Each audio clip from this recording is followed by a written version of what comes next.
Do whatever you want. Good afternoon, everyone. I'd like to call the regular meeting of Council to order. Our clerk today will be Ms. Sheila Gurry. Introduction of late items, Ms. Gurry, please. Thank you, Your Worship. For late items for the closed meeting, we have agenda item 2A, add community charter, section 92B. And that's it, Chair. Thank you very much. I'd ask for a procedural motion to proceed in camera. Moved Councillor Eastmere, seconded Councillor Hemmens. All those in favor? Any opposed? None. Motion carries. Thank you.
Good evening, everyone. Welcome to the May 1st regular meeting of Council. I'd like to first recognize that we are gathered on the traditional territory of the Snuneymuxw First Nation. Our clerk tonight will be Ms. Sheila Gurry. Tonight's regular meeting of Council will be held in accordance with the Community Charter and Council Procedure Bylaw 2018, number 7272.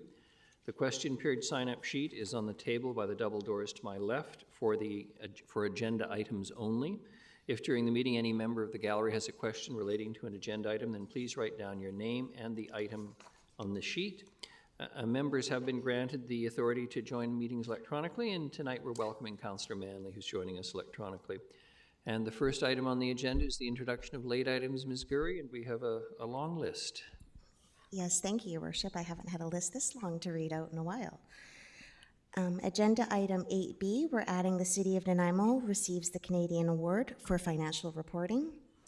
Agenda item 10B, add consent items from the 2023 April 26 Special Governance and Parties Committee meeting.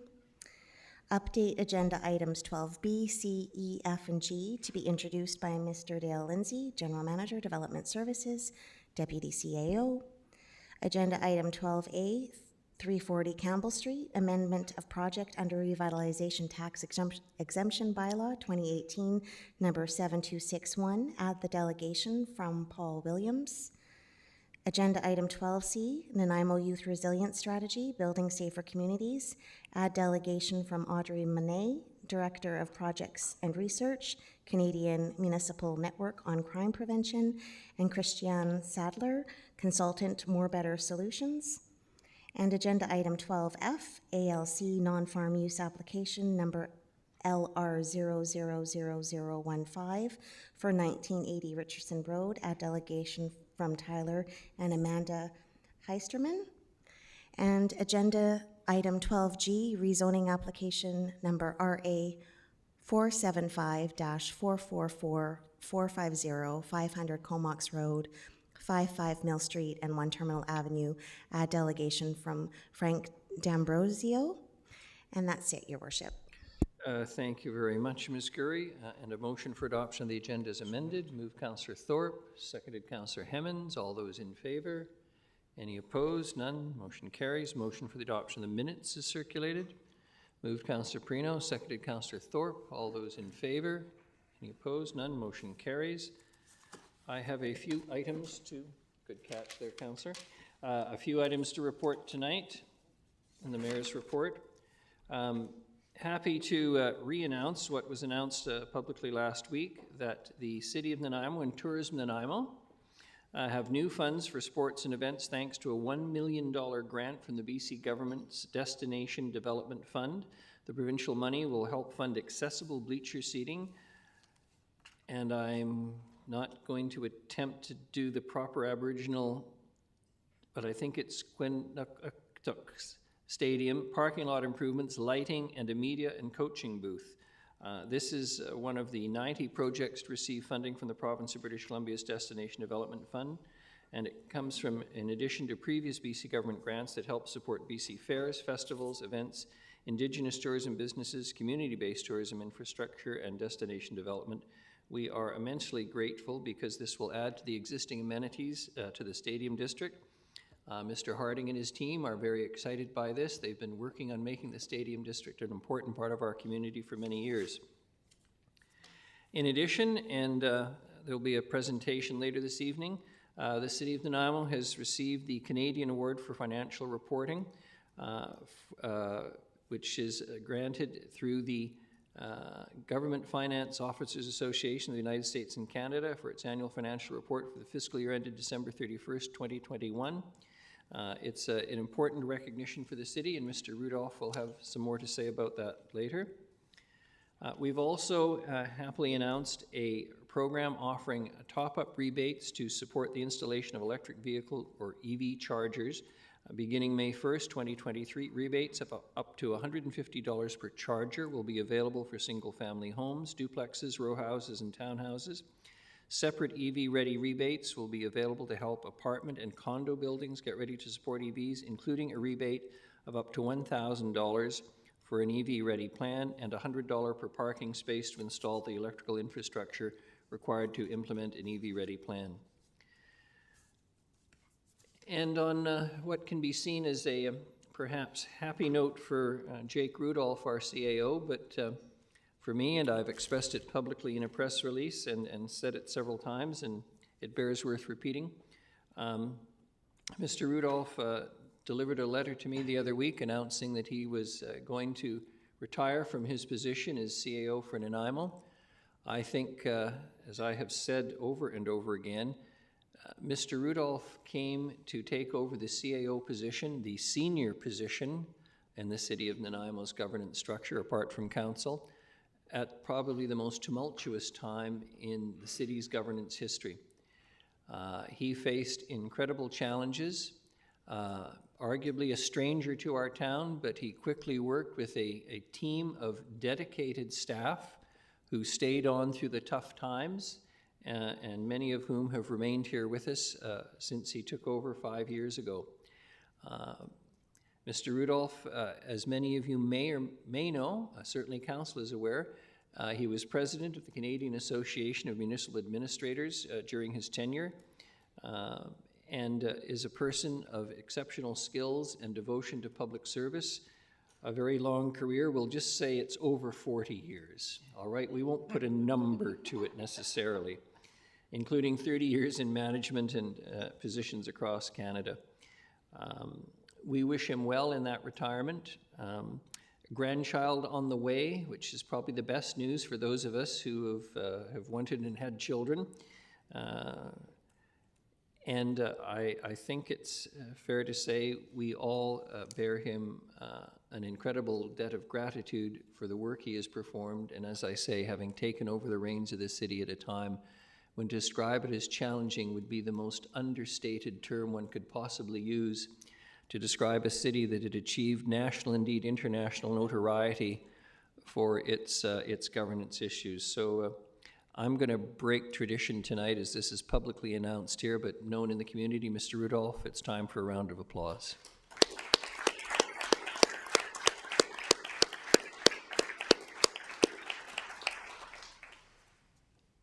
And finally, in a more somber note, but reflecting the history of this community, May the 3rd will be the 136th anniversary of the explosion that took place at Number 1 Esplanade Mine.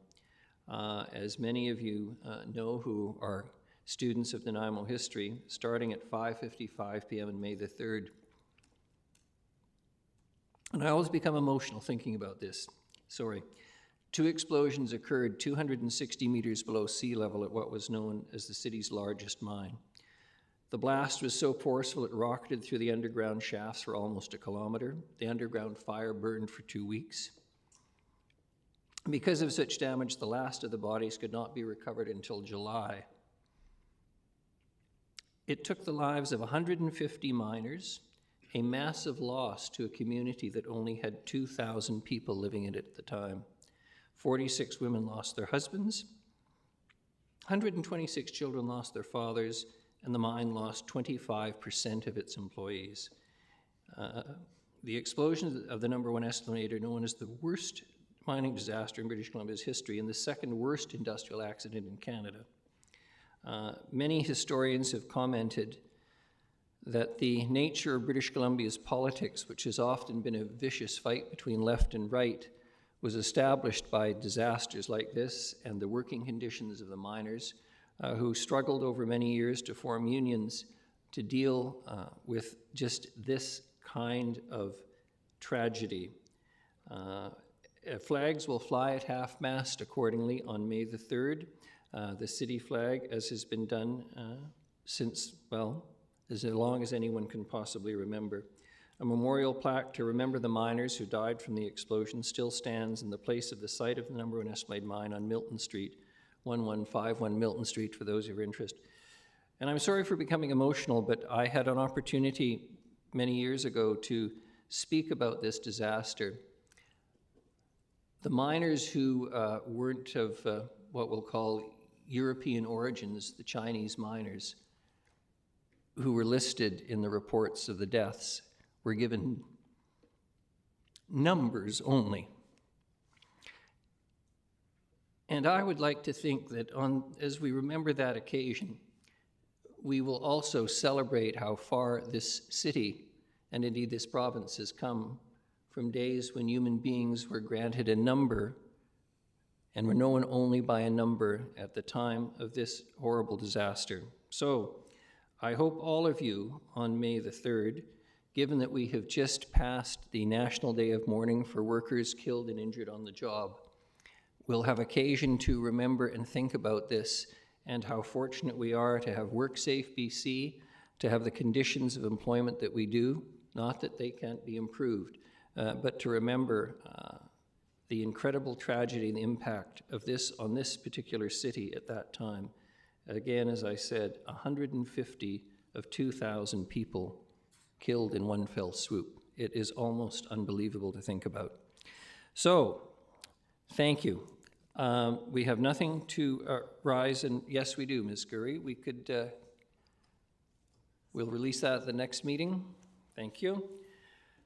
We now have presentations. I've got it as Robin Webb, Program Manager for BC Hydro, PowerPoint presentation regarding electrification. And accompanying her is a well-known figure to the community, Ted Olnick, who's going to play a modest role in the front row, just acting as backup with his lips sealed, he tells me. So unlikely for a communications person. Good evening and welcome. Thank you for coming tonight. Thanks so much for having us. And thank you for rescheduling after I was ill last week, too. I appreciate staff's efforts to do that really quickly. So my name is Robin Webb, and I am the Manager of Local Government Conservation and Climate Action with BC Hydro. And today we wanted to come and speak to you about our electrified future and a little bit about how we hope that the City of Nanaimo and BC Hydro can work more closely to both meet our collective climate goals. So a little bit about Hydro. You're probably aware we're a Crown Corporation, a public utility. We have about 5 million customers, and that's about 95% of the province residents. But we also operate 30 hydro facilities, about 300 substations, and that's all strung together with about 80,000 kilometers of transmission line throughout the province. The climate imperative is really what brings me here today. And we, as BC Hydro, really wanted to acknowledge that we share similar climate goals to that of Nanaimo, and that we're really aware that electrification is one of those key strategies that's going to help you meet your goals in your climate plan. And I wanted to point out this quote here, which is from the UN Intergovernmental Panel on Climate Change, where they note that to address the climate crisis, electricity will need to supply as much as 80% of our energy needs. And some of our local government partners have, part of their climate plan has actually included modeling of what future energy systems will look like, and it's quite aligned with this from the IPCC. We're extremely fortunate here in BC to have low carbon electricity. You can see from this graph here that we actually have the cleanest electricity generation in Western North America.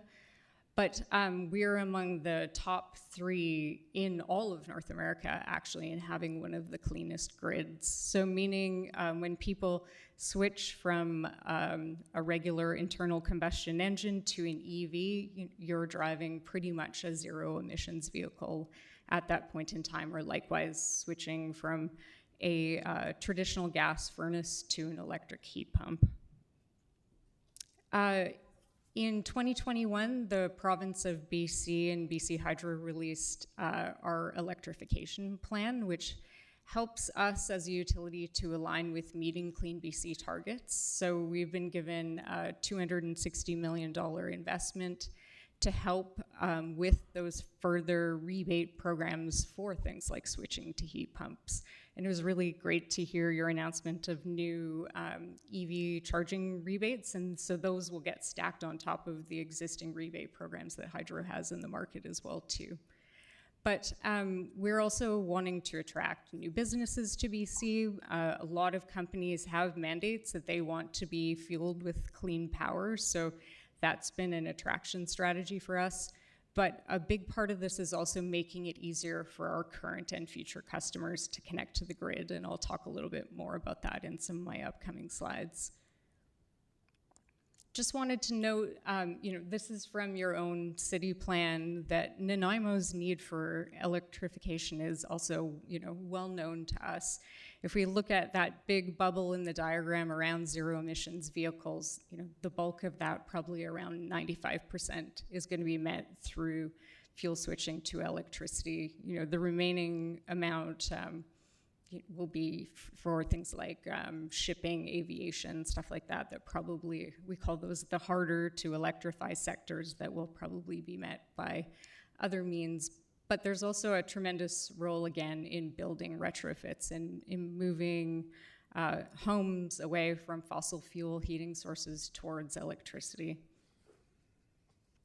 So I'm going to talk a little bit about some of the questions that tend to arise a lot when we're speaking with our stakeholders, which are about our current and future energy supplies, a little bit about the capacity of the grid, and about connection costs.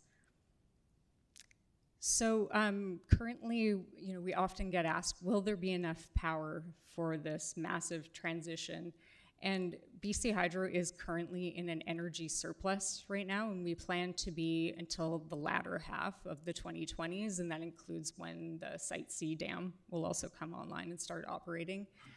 We have an integrated resource plan that's sort of our future roadmap for meeting demand, and so that has a plan for various scenarios that see electricity demand rising through the electrification of buildings and transportation. And so we submitted that IRP to the BC Utilities Commission last fall, and we're already working on an update to it through our signposts process, because our high electrification scenario is actually happening, which is excellent, because it does mean that that will make us closer to meeting our climate goals. But I also wanted to note that in the future, generation is not going to come from large-scale hydro projects like Site C. It's anticipated that wind and solar will serve most of our future energy needs. So, we have high potential for wind in the north, solar in the Okanagan, but we might also see more generation actually here on the island as well as a result. But we haven't forgot about energy efficiency. In our integrated resource plan, energy efficiency actually plays a bigger role than it has in the past. So we're still continuing to invest in programs and incentives that help people actually drive down their energy use as well. And just noting that the historical savings from our programs have actually amounted to the capacity of Site C. So there is a tremendous amount of potential through energy efficiency programs, but also the efficiency of new technologies like heat pumps will help us meet that future demand as well. We're also looking at different sorts of demand reduction and demand response programs. So these are different types of initiatives that allow us to shift demand out of those peak times. So the biggest one that is underway right now is we have submitted an application to the BC Utilities Commission for a residential, it's an optional residential time of use rate. So if you as a consumer opted into that, you would pay a lower electricity rate for using appliances, and the biggest impact would really be for electric vehicle owners. So if you decided to charge your electric vehicle in the evening or overnight, you would be paying that lower fee. And so we should find out in the next year or so if that application has been passed. But that's another way that we don't need to continually build out more infrastructure by shifting usage patterns. We're also investing in updating our grid capacity and some of our major planning criteria. Most areas in BC do have existing electrical capacity, but in some of the really high growth and very dense areas, we are starting to see areas of constraint. So that's why we're wanting to put more investment into those areas and actually get those big infrastructure projects through as well. Another big thing that we are doing, and this is really in response to some of the feedback that we've received from the development industry, is updating our distribution extension policy. So that's the fee tariff that projects pay to actually connect to the grid. And right now there are some challenges with the way the policy is laid out around free ridership, but also around cost unpredictability for the development industry and some cost inequities. So same thing, we're developing a proposal to take to the BCUC, and we're currently engaging on that right now, and including sessions where we're specifically engaging with local governments. So just as we get to the end, I just wanted to note, we already do have a strong partnership with Nanaimo. We provide co-funding for a community energy manager position, and you might be able to spot Ting in the middle of this group. These are all of these co-funded positions in local governments throughout BC. But we're also providing grant funding and support for Nanaimo's energy and zero carbon step code engagement process that you guys are about to enter into. And Nanaimo is also one of the participants in a study that we're doing looking at the local government role in decarbonizing rental buildings. So just in closing, wanting to say, as electrification becomes this key climate solution, Hydro realizes that we need to strengthen our partnerships with local governments. And we really do need to have a better understanding of some of your land use and climate plans so that it can feed into informing our distribution system upgrades, and also how we can work together to more efficiently deliver electrical infrastructure, because we're going to see a lot of electrical infrastructure like pad-mounted transformers, for instance, popping up in municipalities as we move towards fully electrified buildings and transportation. So it means that we're going to have to work more closely together in the future. So putting it out there that we will continue to work with our existing staff contacts, but we're also planning some processes that would further engage directors of planning and engineering from various local governments in the future. Thank you very much, Ms. Webb. I'm going to ask Ted also to come up if just for questions as well too.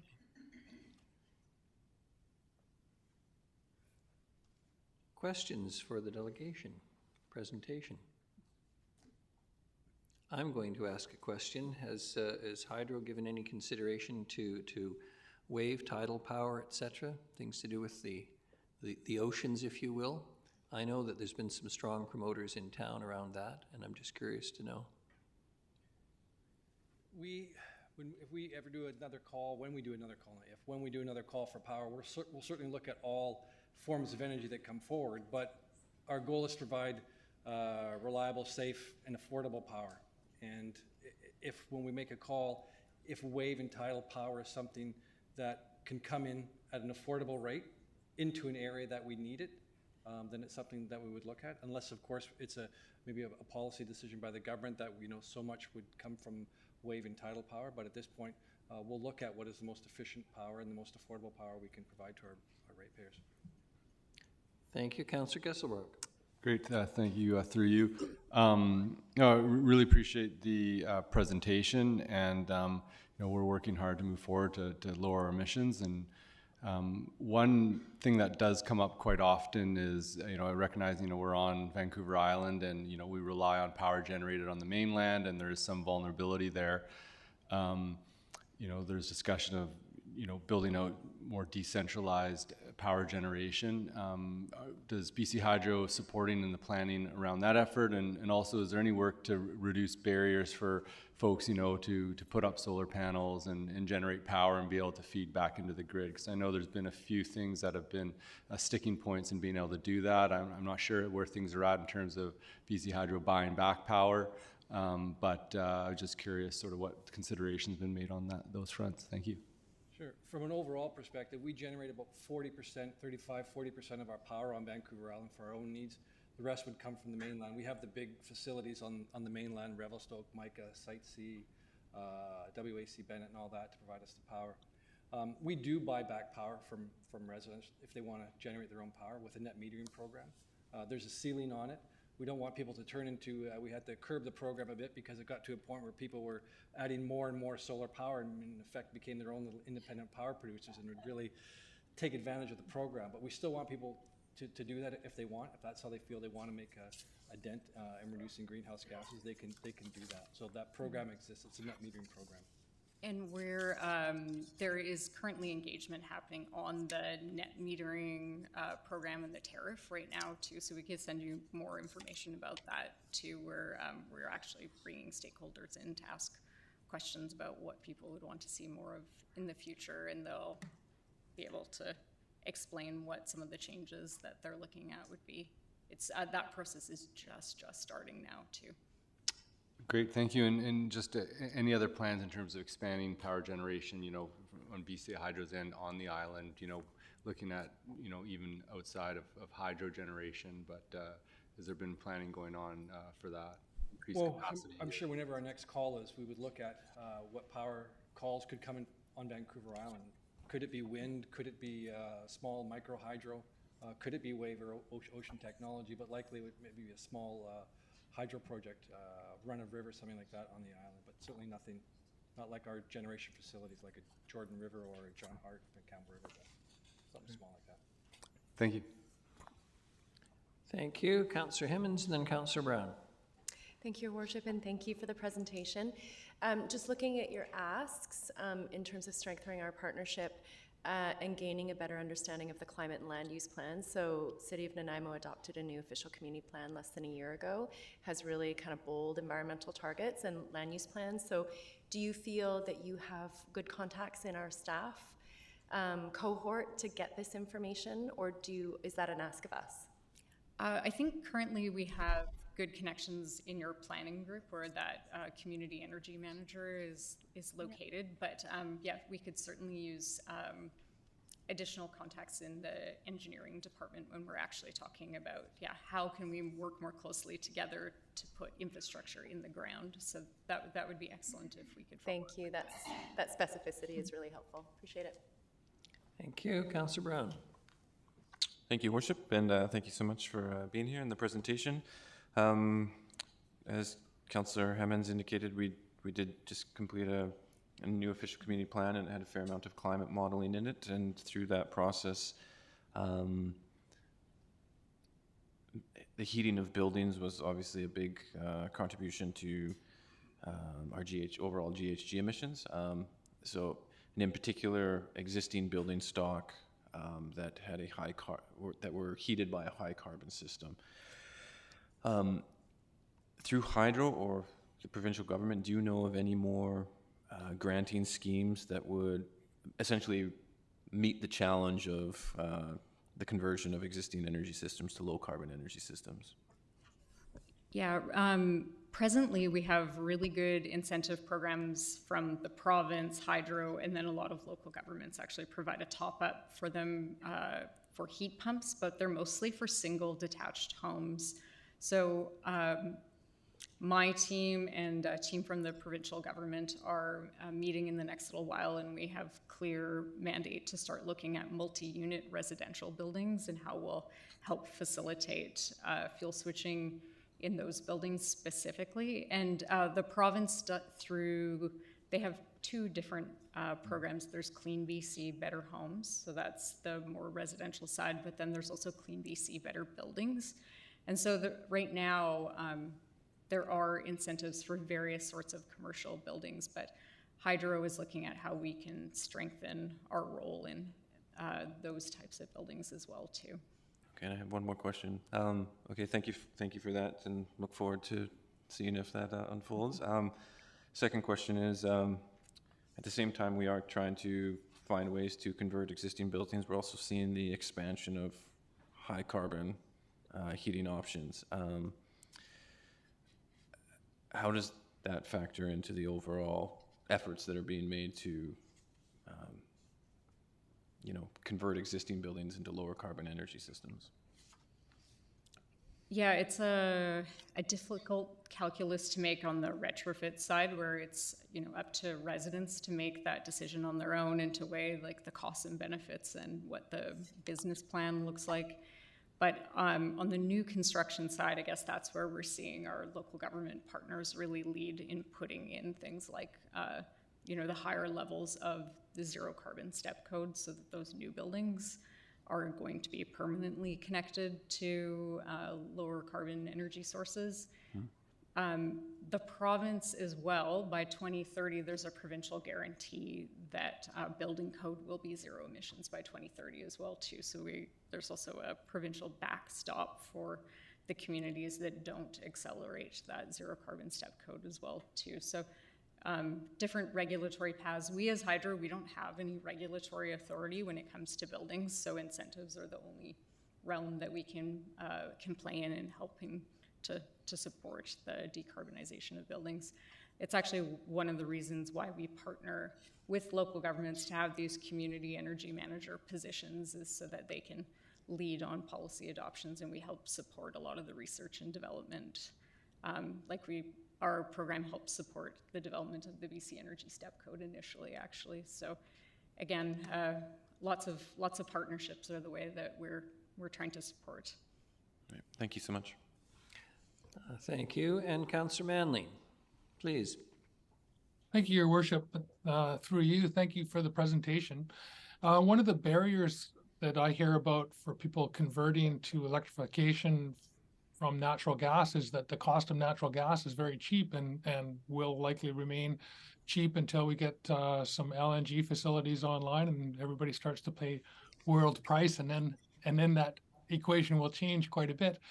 I'm just wondering if there's been any discussion within BC Hydro about changing the steps, the rates for charging for hydro to incentivize people to make those conversions, because once people get heat pumps and electrify everything, they start to pay the second rate a lot more for their electricity. And I'm wondering if there's any review of that process. I'm going to make a point before I answer that, just to say we recently, Hydro, we've produced our own report, and then we partnered with the District of Saanich and a couple of other local governments to produce a report that is just finished, so I'll share it with you, and it's called Making the Switch, where we're actually seeing, and a lot of the data actually came from here on Vancouver Island, actual price parity with the switching from natural gas to heat pumps especially in the context of natural gas rates having gone up quite a bit in the last little while. So happy to share that with you. But regarding the step rate, we did have a larger residential rate package that went forward, and that optional time of use rate was part of it. So that's the first piece to come across the table that would allow people who currently get kicked up into that second step of our pricing. If they had an EV, for instance, if they opted into that, it would help levelize some of their pricing. But I'm not aware of the state of the other pieces of that overall residential rate application. That wasn't part, I don't believe that was part of the filing this time, so. We could go back and ask our regulatory people and get back to you, though. Okay, thank you. And I'm also curious about geothermal. I haven't heard anything about geothermal, and I know maybe not so much on Vancouver Island, but all down the Columbia Trench, there's lots of potential for geothermal and other spots in this province. And is that something that BC Hydro has explored as well? We'd certainly leave that to third parties, to private sector, just like we would with Wave or Ocean Technology, of course, unless there was a directive or anything like that. Again, our goal is to provide safe, reliable power, but in the most affordable way. And if it's not affordable, if there's other low-hanging fruit we can attach ourselves to provide power to BC, to encourage people, incent people to switch to electricity off of a fossil fuel, then that's our goal. That's more important at this point. Yeah, and solar and wind really are coming in as those lowest cost options at this point, but that doesn't mean that there wouldn't be specific circumstances where geothermal wouldn't work, or wouldn't work in like a large industrial application or something like that as well. So I think that still gets considered in our resourcing plan. I've certainly seen the maps in the past where they show areas of the province where it would happen, and you're right, in the interior, it's just one big pie chart of how well it would be for geothermal. All right, thank you. Councillor Armstrong. Thank you. I noticed today they just announced that they were looking at times of use rates today, and they're just waiting for approval from the BCUC. So, but my question is around with the heat pumps. I did a lot of research when we were looking, and there's quite a few insurance companies will not cover you unless you have a secondary source of heat. Not so much here, but in areas where it's below -20, you don't get insurance unless you have a secondary source of heat. Or if you're in an area that's had large blackouts over an extended period of time.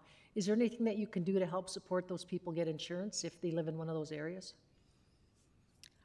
I'm going to be honest in saying I've not actually heard that concern, so I can go back and talk to some of our colleagues about whether or not they've heard of that or not. And again, cold climate heat pumps continue to evolve too, and their efficiencies and the temperatures that they can heat homes at continue to evolve. Like prior to coming to the island, I worked for the city of Edmonton, and heat pumps are being widely implemented in places like Edmonton or my hometown of Winnipeg as well too. And they're starting, initially they all had backup systems, and in the last little while they've not been putting as many of them in as well too. And these are large tract builders in some cases that are actually installing them at the point of construction. But have you heard? Well, I just know from, I have a heat pump, and when we started looking more at heat pumps from Hydro's perspective, I was a bit skeptical, and I didn't quite understand how they below a certain temperature, everything that I'd been told. And it was a learning experience for me, realizing how much more efficient they are now compared to when I put my heat pump in. Oh, hugely. But it is that CBC did a big expose on that because people couldn't get insurance in New Brunswick, Nova Scotia, and Alberta actually. So you may want to check. Thank you. Yeah, I wonder if it would be different in BC though. I'm not sure. No, it came up at the UBCM from Prince George. That's why they asked us not to do that, because many of their people cannot get insurance based on the fact that it's below -25, and that's what they require, a secondary source of heat. So, yeah, and the insurance company's been asked about it, and they're not changing, so. Thank you. There's CBC if you want to check it out. Okay.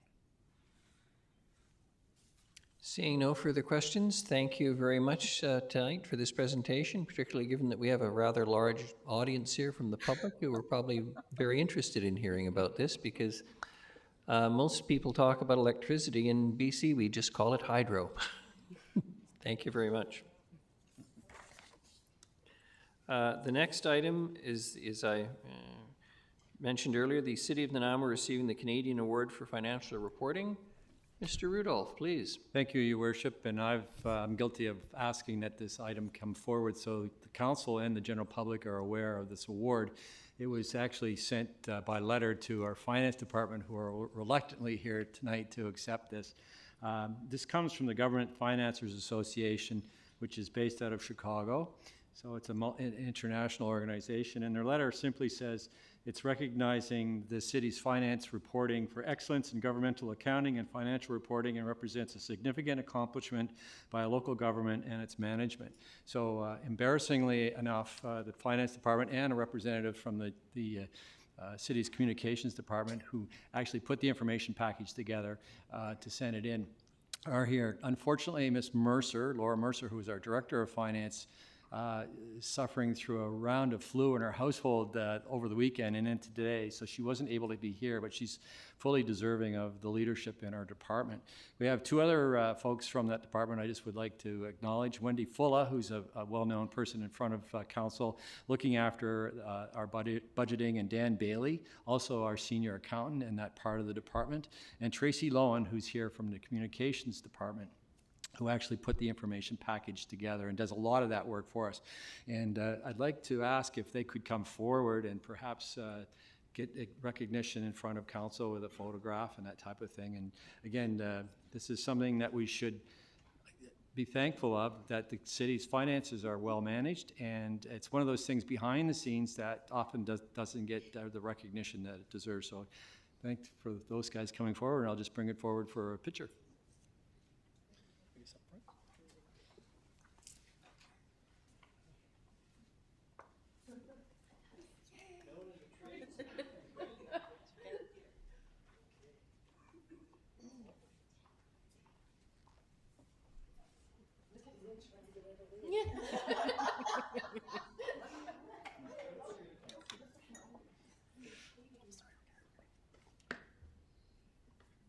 Thanks so much. Awesome. One more smile.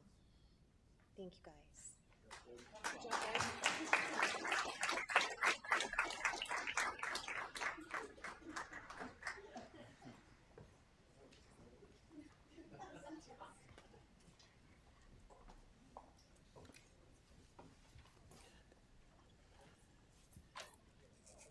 Thank you very much for coming tonight, and Mr. Rudolph, much appreciated.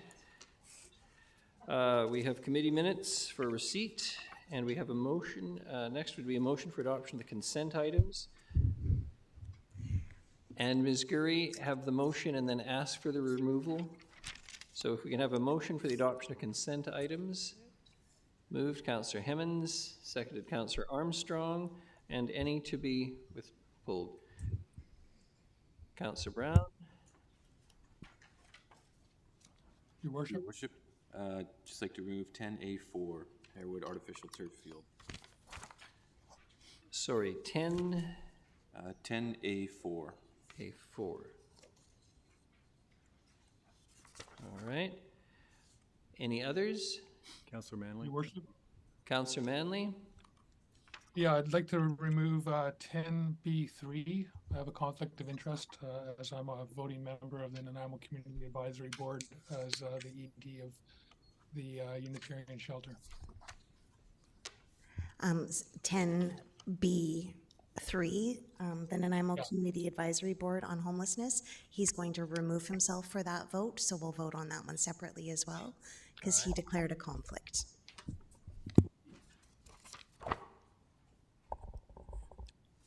Moved, Councillor Thorpe. Nope, sorry, Councillor Thorpe wants to pull one as well. Thank you. Thank you, Your Worship. I'd like to remove 10A3, financial plan update.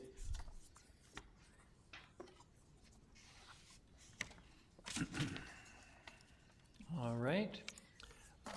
All in favor of the consent items that have not been pulled? Correct process, Ms. Gurry? Yes. All those in favor? Any opposed? None. Thank you very much. In order, Your Worship, not of request, but in order on the agenda, 10A3, the 2023 to 2027 financial plan update would be the first one to be considered separately. Councillor Thorpe, please. Thank you very much, Your Worship. I would like to discuss this or bring it forward again. This was a topic regarding our financial plan, and it has a direct impact on our taxpayers for this year. The recommendation which I am speaking to is one that says, Council directs staff to eliminate the $1.1 million in funding from the special initiatives reserved, which had been previously allocated to reduce property taxes in 2023. And Your Worship, I'm simply not prepared to have this slide through on as a consent item. It was debated, but it was a close debate, and I think it deserves further consideration. When we started our tax deliberations back last fall, we started with a starting point of a 6.2, I believe, tax increase, which at the time I thought was disappointingly high. I came to accept the fact that in this time of rampant inflation and financial considerations, that actually was not too unreasonable, and I was prepared to live with that.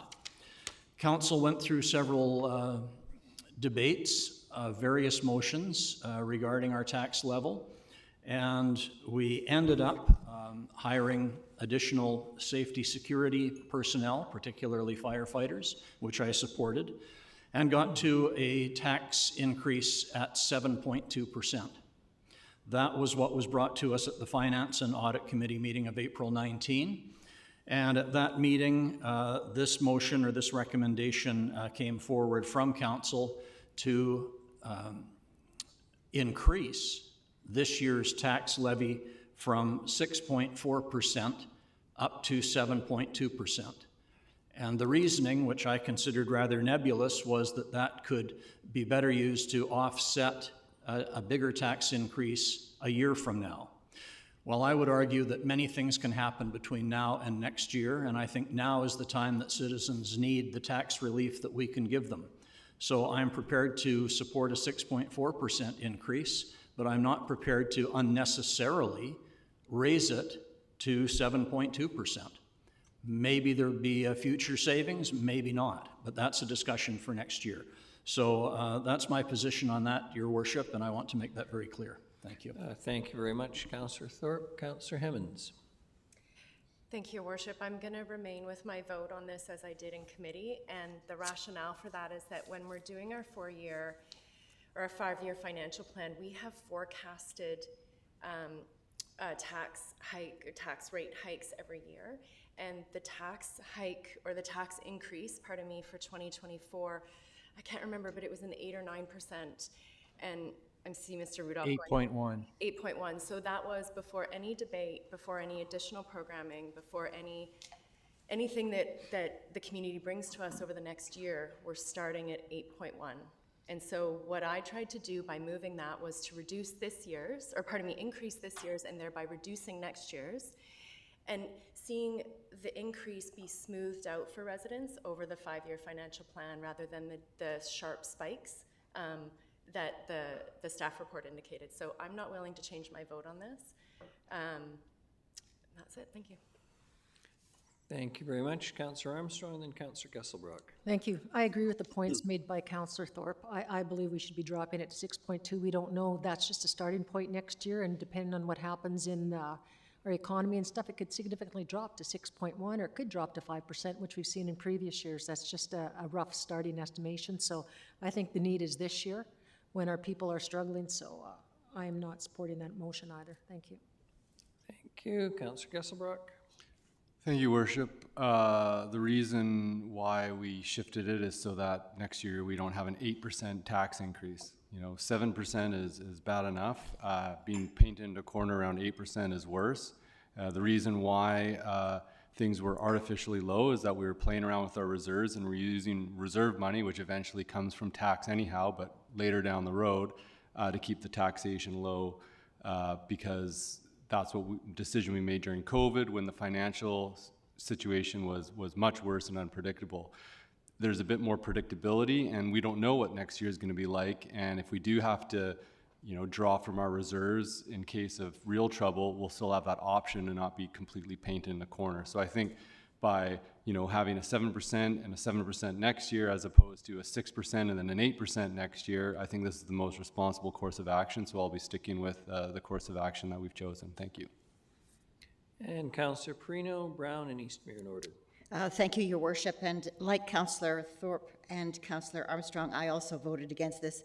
And my feeling was exactly the same as theirs, that at 6.2, I could live with that given the scenarios that we've gone through. However, raising it when we don't know what's going to happen next year, and actually it was Mr. Rudolph who said, we don't know what grants we're going to get, we don't know what projects are going forward, we don't know what projects we're going to stop or start. You know, there's so many variables that happen next year, and I would never vote for an 8% tax increase.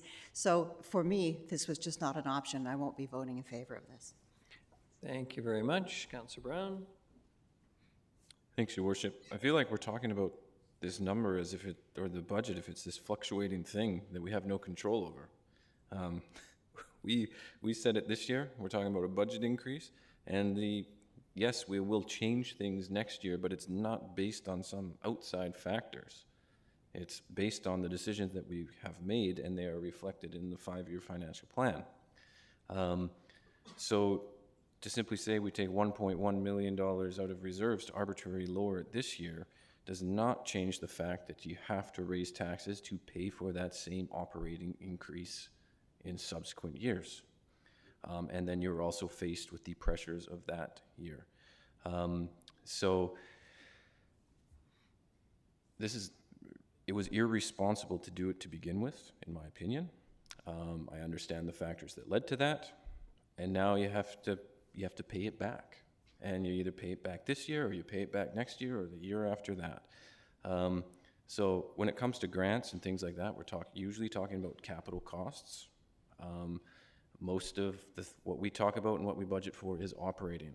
So, yeah, so I'm still in support of this motion. I just think it's very important that we accurately budget for the things and the programs that we believe as a group should be in place for the city, and that's what this budget reflects, without arbitrarily lowering it by pulling from reserves to simply pay back later and resulting in a higher tax increase, budget increase in a future year. Thank you. Thank you very much. Councillor Eastmere and then Councillor Manley. Thank you. Through you, I have a question for Mr. Rudolph. Could you reiterate what you told us in committee around how this actually shakes out dollar-wise for the average household, how much this change means? Thank you, Your Worship. Through to Councillor Eastmere, I asked the Finance Department at the meeting that we dealt with what this represented in absolute dollars for the average folio, which means the average house, residential house in the community, and they told me it would be up $21 to $22 per year. Thank you. Thank you very much. Everybody else has chimed in. I just can't resist tonight. Oh, pardon me, Councillor Manley. Yes, can't forget you. It's the trouble with the screen. Thank you, Your Worship. Yeah, I'm not going to change my vote on this. I think it's the responsible thing to do to continue to allocate to our reserve fund and to use the reserves for those things that we said we would use them for. And I don't think it's responsible to bump tax increase down the road to future years. So I'll continue to support this original decision. Thank you. Thank you very much. I suppose I could say, given Mr. Rudolph's reminder tonight of what this actually amounts to, that we're spending a lot of time talking about trifles, but it also reflects varying views about what we think is important in financial planning, etc. We have a multitude of reserves funds statutorily required, otherwise others set up by council. I'm going to go with Harold Wilson, the British Prime Minister, who I've quoted many times here, who once said that in politics, a week is a long time and a year is an eternity. In an eternity, in other words, in another year, I have no idea what we'll be facing. We have finished, as is always the case with municipal governments, with a surplus every year. Whether it is 6 this year and 8 next, or 7 and 7, nothing is certain. What is certain is that I can establish this year's budget by a vote, and so I am not going to support the initiative. I'm not changing my vote from before. I think we know where the numbers are going to fall, and we'll see what happens in a year. So, unless anyone else has anything to say, The motion is that staff eliminate the $1.1 million in funding from the Special Reserves Initiative previously allocated to reduce property tax in 2023. All those in favor? Councillors Eastmere, Gesselbrock, Hemmens, Brown, and Manley, and those opposed? Councillor Armstrong, Mayor Krogh, Councillor Thorpe, and Councillor Perino. The motion carries. Thank you very much, everyone. And the next one in order, Ms. Gurry, would be 4.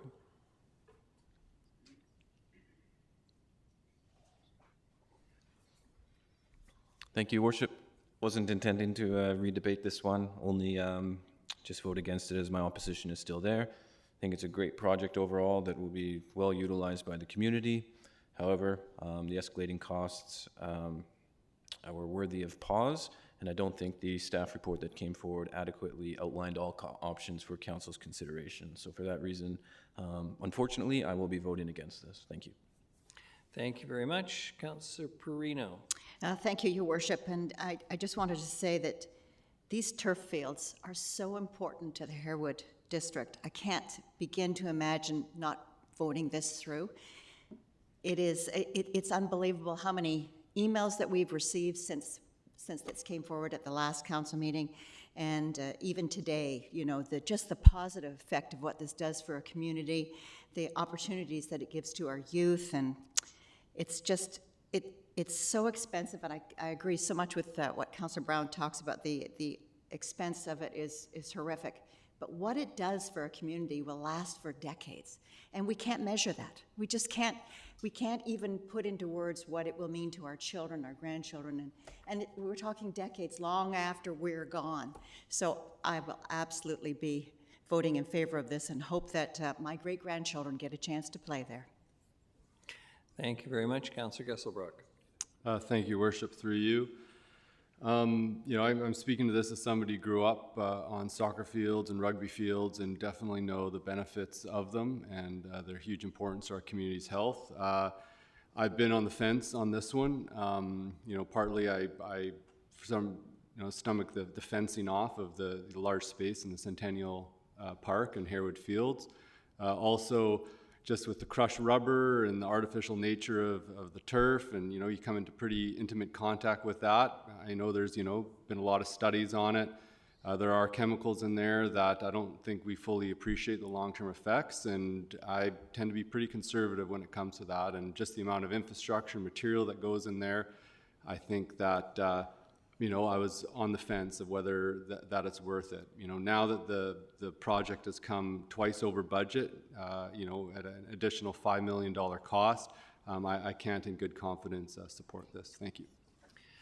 Thank you very much. I'm not seeing any other speakers, so I'm going to weigh in. I note the presence of Coach Stevenson here tonight from John Barsby, who, as I said in the debate last time, and I won't be changing my vote, I couldn't look him in the eye if this council turned down the turf fields.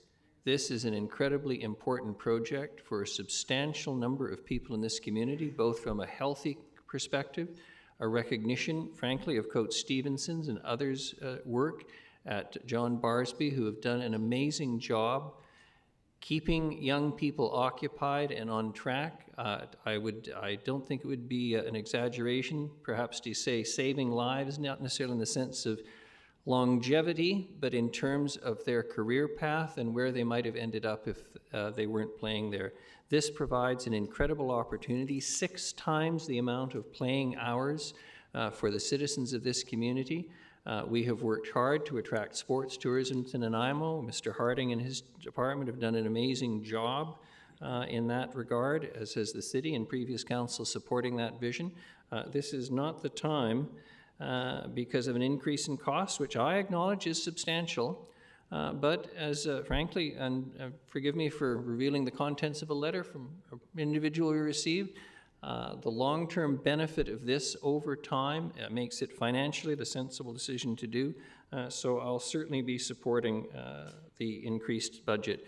Notwithstanding, it may seem unpalatable today. I think as the years pass and more people use it, and as Councillor Perino says, maybe great-grandchildren even, so be it. I think this is the right decision for council. If I'm not seeing any other speakers, all those in favor? Councillor Armstrong, Eastmere, Hemmens, Mayor Krog, Councillor Thorpe, Councillor Perino, and those opposed. Councillors Gessel, Brock, and Brown, the motion carries. And Councillor Manley opposed as well, sorry. It's nothing personal tonight, I seem to keep forgetting you, Councillor Manley. And Ms. Gurry? Thank you, Worship. So finally, it will be 10B3, and so we will just put Councillor Manley in the waiting room, and then you can have the vote on this one. Very good. There you go. And It's been moved, so you just need to moved and vote on seconded. It it. doesn't require that. It's been. Is no one going to speak to it? No. No, All I think those he in just favor? removed himself because he was in a conflict, Your Worship, Yeah. so he couldn't be in the room for the vote. All those in favor? Any opposed? None. Motion carries. Thank you. Someone can get. Thank you. Councillor Manley's back. We have no delegations unrelated to agenda items, Ms. Gurry. And we start now a series of reports. The first is 340 Campbell Street, Amendment of Project under Revitalization Tax Exemption Bylaw 2018, number 7261. And Mr. Corson, you'll be presenting that. Yes, thanks, Your Worship. So Council is aware that we have a downtown revitalization tax exemption program, and that applies for commercial and multifamily developments with a value of over $500,000. The owners of 340 Campbell Street, the former Caledonia Medical Clinic, have a proposal to build a 163-unit multifamily housing project, which would be a rental project. And Council approved this project into the tax exemption program back on August 29th, 2022. Since then, there's been one additional extension to the agreement, and the proponent is now asking for an additional extension until May 25th, 2023, which is when the building permit will actually also expire. This is an important project for the downtown, and staff recommend that Council proceed with this final amendment to the tax exemption agreement. Thank you very much. And we do have a delegation, Mr. Paul Williams via Zoom. Mr. Williams, good evening. You can hear me okay?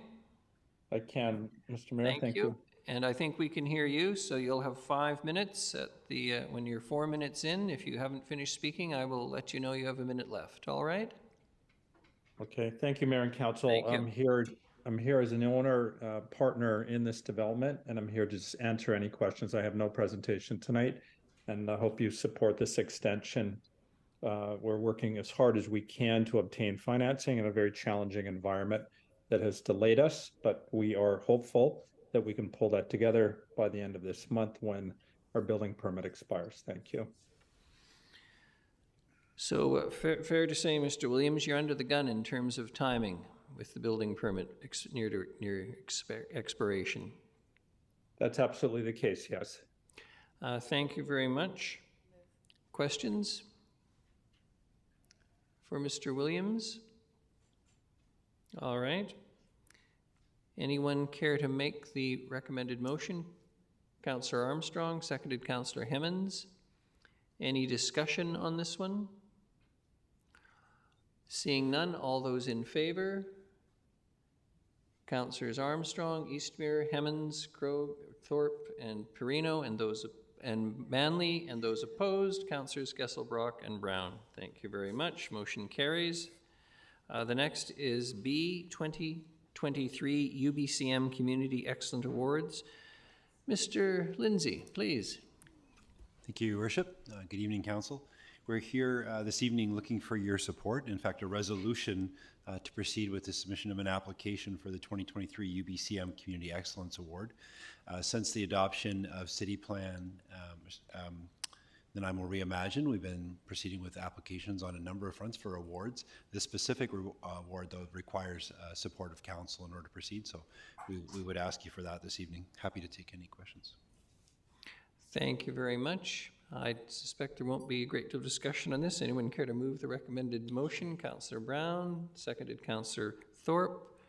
Any discussion? Councillor Brown.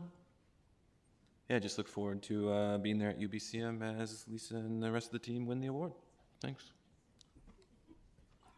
Very good. All those in favor? Any opposed? None. Motion carries. Thank you. The next is 12C, Nanaimo Youth Resilience Strategy, Building Safer Communities. Again, Mr. Lindsay, please.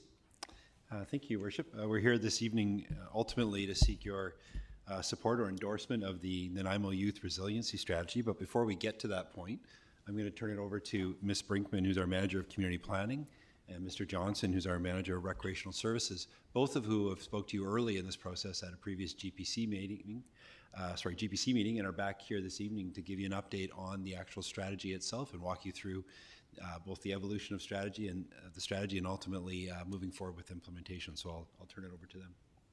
Thank you very much. Welcome and good evening. Great. Thank you very much, Mayor and Council. My name is Damon Johnston and Manager of Recreation Services with Parks, Recreation and Culture. Mayor and Council, it's a really exciting day today. Excuse me. We join you to present the Youth Resiliency Strategy for Council's consideration of endorsement. To start, I'll just provide you with a brief review of the Building Safer Communities project. So in March of 2022, Public Safety Canada announced Nanaimo as one of 22 municipalities in British Columbia to develop and implement a gun and gang violence prevention strategy. You may recall the city was allocated $1.8 million until March of 2026 to develop and implement a 3-year strategic plan with pilot programs to focus on upstream prevention work for youth. And in July of 2022, a motion was passed by Council to accept the Building Safer Communities funds. Since that time, the city has entered into a contribution agreement, which is 1 year with Public Safety Canada. We've hired a project coordinator, Ms. Christensen, who's here tonight, and she's overseeing a lot of the work that the committee is doing. We engaged consultants to develop the Nanaimo Youth Resiliency Strategy.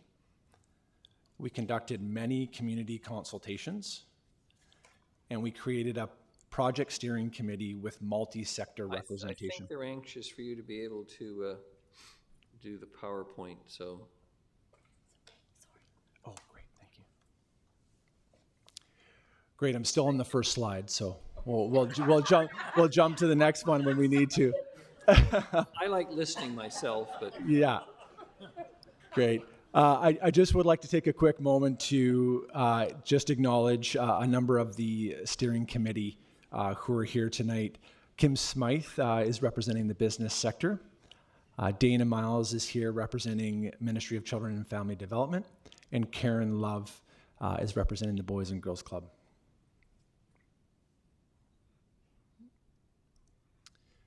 So the strategy development process really looks at 4 sort of main pillars of the work that we've been doing over the course of the last year.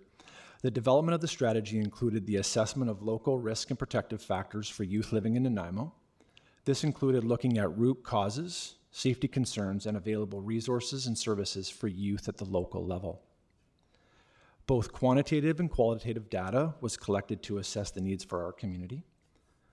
And this includes reviewing existing work, collecting and analyzing statistics and data, engaging in community consultations, field studies, and engaging youth. As you go through the strategy, one of the really neat things that was a part of it was something called the Youth Photo Voice Project. And this asked youth to showcase pictures of what makes them feel safe or unsafe in the community, and that's reflected throughout the strategy. From the data analysis, the steering committee engaged in a process to identify actions and recommendations for the implementation of the Nanaimo Youth Resiliency Strategy. And this strategy, I think, really, acts as a roadmap for the work and the use of the Building Safer Community funds over the course of the next 3 years. Upon endorsement of the strategy, staff will develop a 3-year work plan and budget and return to Council for endorsement for submitting to Public Safety Canada before approval. As part of this work, we will also engage in a public education and awareness campaign that will support youth resiliency by sharing information about the root causes known to negatively influence a young person's life. And it will also act as a referral system to identify and build relationships with youth at risk. So just to go over the strategy boundaries, and the findings and focus areas will be specific to the geographical boundaries of City of Nanaimo and the reserve lands governed by Snaitnama First Nations. But we recognize that, you know, the impact of and prevention of gun and gang violence doesn't happen in a vacuum, and the notes that the implementation of the strategy may see programs and initiatives delivered in the general region of Nanaimo. So again, as I touched on earlier, developing the strategy, we looked at many different things and making sure that this really had a lens for what Nanaimo's needs were. Things like demographics were looked at, childhood development, community well-being and livability, crime and victimization, education, social challenges, housing and homelessness, labor force, health and substance use was also looked at. And for a summary of the qualitative or quantitative data, it can be presented in Appendix 2 of the strategy. So developing the strategy, I think the steering committee and the project group really, you know, did a great job and did a lot of work in a really short period of time. And we're pleased to say that we engaged 229 individuals February through March, and pulled together a lot of information to really reflect you know, local knowledge and experiences throughout the strategy. So again, the collection of this data helped to inform the strategy and understand community-specific challenges to ensure the strategy evidence-informed and addresses local concerns. So that concludes my portion of the presentation. I will turn it over to Ms. Brinkman to take you through the details of the focus areas of the strategy. Thank you very much for your time. Thank you. Ms. Brinkman. Thank you, Your Worship. I would also just like to check, we did have the consultant available to answer questions, and I'm just wanting to see if she is online, Christine Sadler. Is that? Okay, excellent, thank you. Just to verify. So the result of the process outlined by Mr. Johnson, being data analysis, review of best practices, community consultation, identification of risk factors, was ultimately to determine how best to utilize the Building Safer Community funds for the next 3 years and to prevent youth from engaging in gun and gang violence in Nanaimo.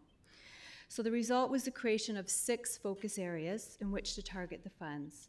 These 6 areas are interconnected, and we may find that one program actually overlaps with 1 or 2 or 3 of the focus areas. So the first focus area was safe youth gathering spaces. So this would be within existing facilities. And these spaces should be for youth at risk and be accessible in the afternoons and late evenings and have attractors such as sport, arts, culture, and be offered for ages 11 to 25. So a second focus area was for youth outreach, to expand street outreach programs for youth at risk. The outreach program should offer support and services such as mentoring, skill building, counseling, and recreation. Thirdly, to connect youth to land and teaching, so to enhance existing programs and create new ones to connect Nanaimo youth and other youth to the land and water through their teachings. The Longhouse Learning and Healing Framework is an example of what can be utilized to build in youth a strong positive cultural identity, connection, and a sense of responsibility. So the fourth focus area was youth mentoring programs, so to connect youth at risk with role models and caring adults such as tutors, trades guidance, teachers, and coaches. And a fifth area was to enhance existing programs for youth, so to improve existing programs by adding components that fill gaps and build protective factors such as sports, culture, education, health and wellness, and life skills programs. And then the final being media and communications. So to build relationships with the media and help develop positive messaging to highlight successful youth programs and discourage discrimination and stigmatization against youth.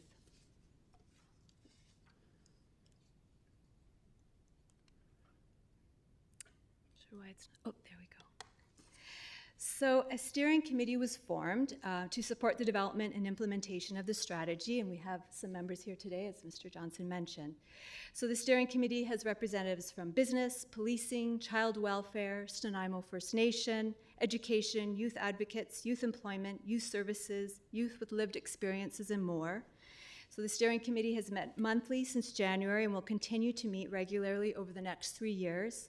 And the role of the steering committee includes partnering with the city to provide leadership and oversight for strategy implementation, providing recommendations for the distribution of the Building Safer Community funds, and sharing knowledge of the strategy and resulting programs to the larger Nanaimo community.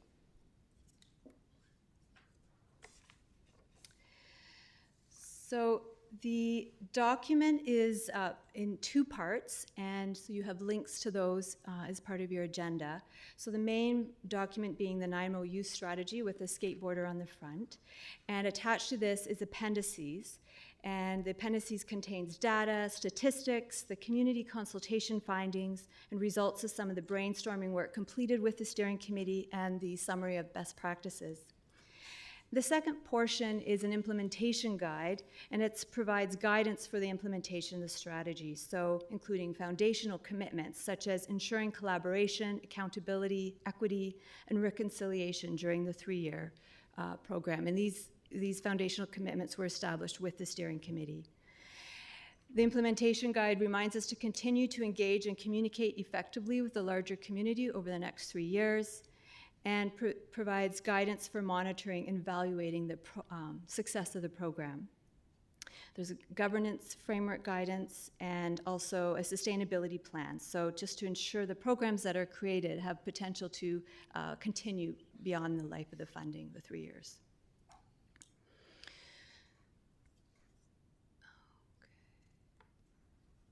So our last slide. So the focus of this evening is to present the Nanaimo Youth Resiliency Strategy as a roadmap for the prevention of gun and gang violence. If council endorses the strategy, staff will draft a 3-year budget for the distribution of the funds and present this to you as in the Finance and Audit Committee on May 17th. But I know you're curious about this part, so just to let you know, the general approach will be to distribute the funds to community partners utilizing similar mechanisms that we already utilize with our community partners, such as memorandums of understanding, expressions of interest, the bids and tenders process, grant applications, and then ultimately contracts between the city and our community partners. So criteria and evaluation for the proposed programs to be funded will be drawn directly from the Nanaimo Youth Resilience Strategy with guidance and leadership of the steering committee. Once endorsed by council, the strategy and budget will be submitted to Public Safety Canada to inform a 3-year contribution agreement, and then implementation of the work is expected to begin in the summer of 2023. And in the meantime, we will continue with public education and awareness, recruiting youth at risk, and this will also carry on into year 2. So we're happy to answer any questions that you may have. Thank you very much. Councillor Armstrong. Thank you. Same as the last time, I have a lot of problems with this. Having much experience working with gangs, et cetera, you're only focusing on street gangs. You're not looking at the organized crime gangs who mostly come from affluent families. Is there anything you're doing to get those kids? Because everything you focused on is those with lower socioeconomic standards. But the main gangs with the weapons and all that come from higher affluent families. Are we doing anything about that? I wonder if I might draw on our consultant, Christiane, to support us with that. I don't know, did you hear the question? I did, thank you. Yes, good evening, Your Worship and members of council. It's been my pleasure to work alongside your staff from the end of December to the end of March. And Councillor Armstrong, the question that you're asking is not infrequently asked by other communities as well. As far as Public Safety Canada funding is concerned, working with organized crime is really out of scope for this particular funding. So their sole focus is on getting to the root causes and the risk factors that put youth at risk of becoming recruited by organized crime. But you're absolutely correct. It is not sort of focused on those already involved in organized crime. We went through an exercise of sort of looking at the data and then looking at what's in scope and out of scope. And some of the things that are out of scope are not up to the determination of the community. They really are determined through Public Safety Canada. But that's my concern. We're not touching those people, the kids that are coming from the higher, like affluent, and they're the ones that are doing most of the gang stuff here. We're going after those, and I understand the importance of that as well. Don't get me wrong, because I think that's very important. But we're not actually touching the people that are recruiting these kids into these gangs or actually running the gangs. And that's my concern. Like, and through you, so as it stands, I can't support this. Thank you. Yes. Did you Ms. want me to? Gopal Singh, please. Through the chair to Councillor Armstrong, one of the strengths of this process is the committee members. And with regards to all children, whether they're from different socioeconomic backgrounds, the committee members will be helping us with identifying those who are considered at high risk. The school district is a really important partner for us. And so through them, we'll be relying on the experts of those, including the RCMP, to help us identify kids from a variety of backgrounds. Thank you. Thank you. Councillor Perino. Thank you, Your Worship. As far as I'm concerned, if you save one child, that's all you need to do. You know what I mean? It's one child is worth billions. So keep up the good work. I'm thrilled to see this come forward. My biggest concern, not so much concern, but questions are, what is it that you, like, I understand that what you were trying to do is find the root causes and the risks. What are the end goals? How do you make it better for them? What are you doing that, and maybe it's just my misunderstanding, if you could just explain that to me a little bit about what are you going to do with the information that you have? Through your worship to Councillor Perino. So I think, you know, when we were consulting with, and I know Lisa refers to it as Auntie Joan, with the couch, or Nanaimo First Nation, yes. And she said it best in that we're creating a family. As a community, we're creating the extended family that these youth maybe don't actually have in their home. So a sense of belonging, sense of purpose, and so finding ways to build that as a community, whether it be through the mentoring, through spaces, places for them to be. So that is, yeah. So just one more question.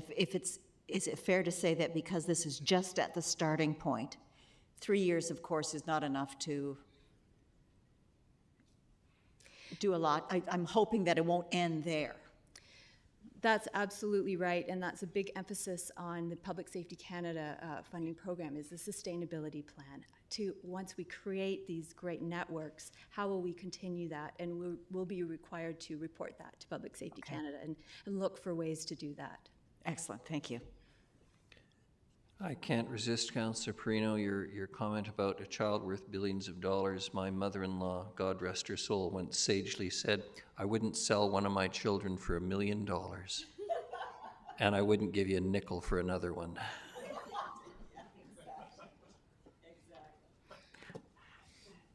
Any other questions?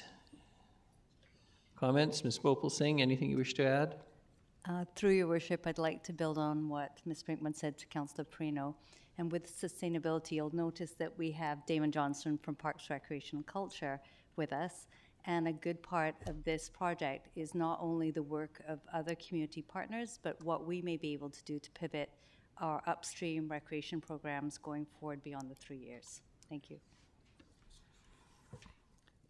Thank you. Unless Ms. Sadler wants to say anything more, and there's nothing more to be said, someone care to make the recommended motion? Moved Councillor Hemmens, seconded Councillor Perino. Any discussion? Not seeing any other hands. All those in favor? And those opposed? Councillor Armstrong opposed. Motion carries. Thank you very much, everyone. Ms. Sadler, appreciate it. The next is 12D, Nanaimo Operations Center Phase 1 Project Approval to Proceed. Mr. Sims, welcome. Thank you, Your Worship, and good evening. Appreciate the opportunity to be here. This, as you noted, is a request of maybe the formal start to the Nanaimo Operations Center project. Council is well aware. The public's seen a lot of information on the condition and of not only the Public Works Yard, but the Prideaux Parks Yard as well. And so this evening we're seeking endorsement to proceed in preparing a bylaw to borrow funds to get this project started. This is phase 1. And as council's aware, the approval of the electric is required, and we're proposing that be by the alternative approval process. Part of one of the sub motions here tonight is requesting the use of funds from the General Asset Management Reserve to get some start on the project as well, namely around stormwater management, starting to plan that, as well as conduct a value engineering exercise. So there's a number of, not only the sort of focus on the public works yard, but there's a number of utility projects, an adjustment to the Nanaimo Fire training tower, as well as some stormwater management. This is also an opportunity to introduce council and the public to Mr. Michael Lonsdale, our new senior project manager, who's replacing Mr. Strain, who is many of you came to know. Mr. Lonsdale comes to us with significant project management experience, and while he's working in the Engineering and Public Works Division, is really, seen as the corporate project manager, so completing works for Parks and Rec as other divisions. And I'd also like to acknowledge Mr. Elliott's presence here in the audience. Mr. Elliott's worked for the city for a long time, and out of this particular he wasn't here when it was built, but out of this particular office for many, many years. So thank you, Worship. I believe Mr. Lonsdale will conduct the presentation, and Mr. Rosen will operate the close. Thank you, Mr. Sims, and welcome on behalf of Council Mr. Lonsdale, and to Mr. Elliott, because I'm his senior and I can say this, we do appreciate your many years of service and hope you will continue to work for the city, notwithstanding the abuse you may take from time to time because of your longevity. Mr. Rose and Mr. Lonsdale. Thank you very much, Your Worship, and thank you very much for the kind welcome. As Mr. Sims said, I am Michael Lonsdale. I'm the city's new senior project manager, and it's my pleasure to be here this evening to do a hopefully brief presentation for council about the Nanaimo Operations Center Phase 1 project. I'm also joined by Mr. Rosen, who's going to be picking up the project partway through. I plan to discuss a bit about the history of this project. I know it's been before council a number of times now, but I hope to take a moment just to highlight how we've arrived at the project as it stands before you today, the level of maturity that has been able to be achieved, and just go through a bit of that history and highlight the project goals that have been developed along the way. So speaking of the history of this project, the Nanaimo Public Works Yard has been a part of the history of Nanaimo for many, many years now. In the top image that we can see in this slide, we can see the Public Works Yard in the 1960s when our community was approximately 30,000 strong. We can see the 2 fleet buildings that were constructed then, as well as the 2 administration buildings. And now in 2023, with a community of approximately 107,000 people, we can still see those same fleet buildings and those same administration buildings that are being quite heavily used. They've been augmented over the years and retrofitted, of course, but the buildings still remain largely as they were back in the 60s when they were first constructed. The city offers a great deal of services from the Public Works Yard. I don't want to get into extreme levels of detail about all of the work and the value that is brought to our community from this space, but from the roads that we traveled to get here today, to the clean drinking water that we all enjoy, to having our garbage picked up, this all starts and ends within the Public Works Yard. There are, within the Public Works Yard, a number of challenges and opportunities for improvement. There are driving forces behind this project that I'm going to briefly go through at the moment. The first being the age and condition of existing buildings. The second being a lack of space and capacity to provide services in a growing community. Third being shortcomings in seismic, environmental, accessibility, gender equity, and other considerations. And finally, an opportunity to optimize operations across the city. We can drive efficiency and enhance resiliency through this project. The images that you can see before you on this slide highlight some of the challenges, and just some of the challenges with the current fleet building that we saw earlier from the 60s, where our current fleet and many units within that fleet are not able to actually fit within the building for effective servicing. So that is resulting in ends of trucks sticking out, increased heating costs, just a lot of operational challenges along the way. This particular building is also at a bit of a crossroads when it comes to seismic and asset management considerations. If this building is to remain in service for the future, it needs immediate seismic retrofits. These retrofits would be quite costly for the city, but they would not address core issues with this building like what we're being shown within this picture. Here's another example where our operational staff have been striving to deliver services to our community from constrained spaces, where things like closets and storage spaces have been repurposed into workspaces so that they have somewhere to work out of and bring that service to our community. Finally, here is one of the site trailers that has been added into the Public Works yard over the years to try and alleviate some of those short-term growing pain problems along the way. This one is functioning as a first aid room within the Public Works yard, but obviously there's a few challenges with how this is configured. And often these site trailers have been added in on a short-term basis that tends to turn into a bit of a long-term basis because of just the nature of trying to get it done within Public Works.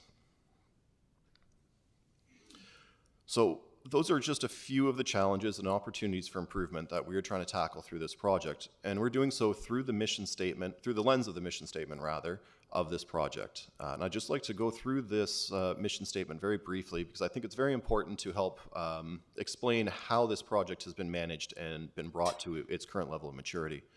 So the mission statement for this project is to address the long-standing and increasingly unsustainable health, safety, environmental, and operational shortcomings of the site in a fiscally responsible manner. This is how we have tried to tackle each one of these challenges and opportunities for improvement. At its full build-out, the Nanaimo Operations Center, or NOC, will be adding new work groups into the facility, and it will be reconfigured to have better laid out storage spaces, better laid out indoor spaces, and better able to service our community for a great number of coming years. This would be the ultimate build out of the site following all phases of work. But today we are here to discuss the first phase of work within the NOC project. That first phase of work consists of 4 different elements that I'm going to go through with you. One foundational work element that's primarily concerned with on-site improvements within the Public Works yard, and 3 supportive elements that are intended to enhance this project's benefit to the community. So within that foundational work, the main piece of work, frankly, is the fleet and maintenance building and constructing a new fleet and maintenance building on the east side of the site.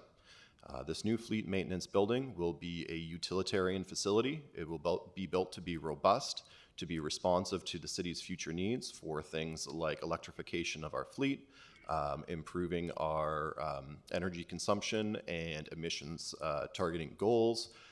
It will be able to withstand a moderate earthquake and enhance the city's ability to emergency disaster response in such an event. Another piece of the foundational work for this project is the construction of a new wash pit and truck wash.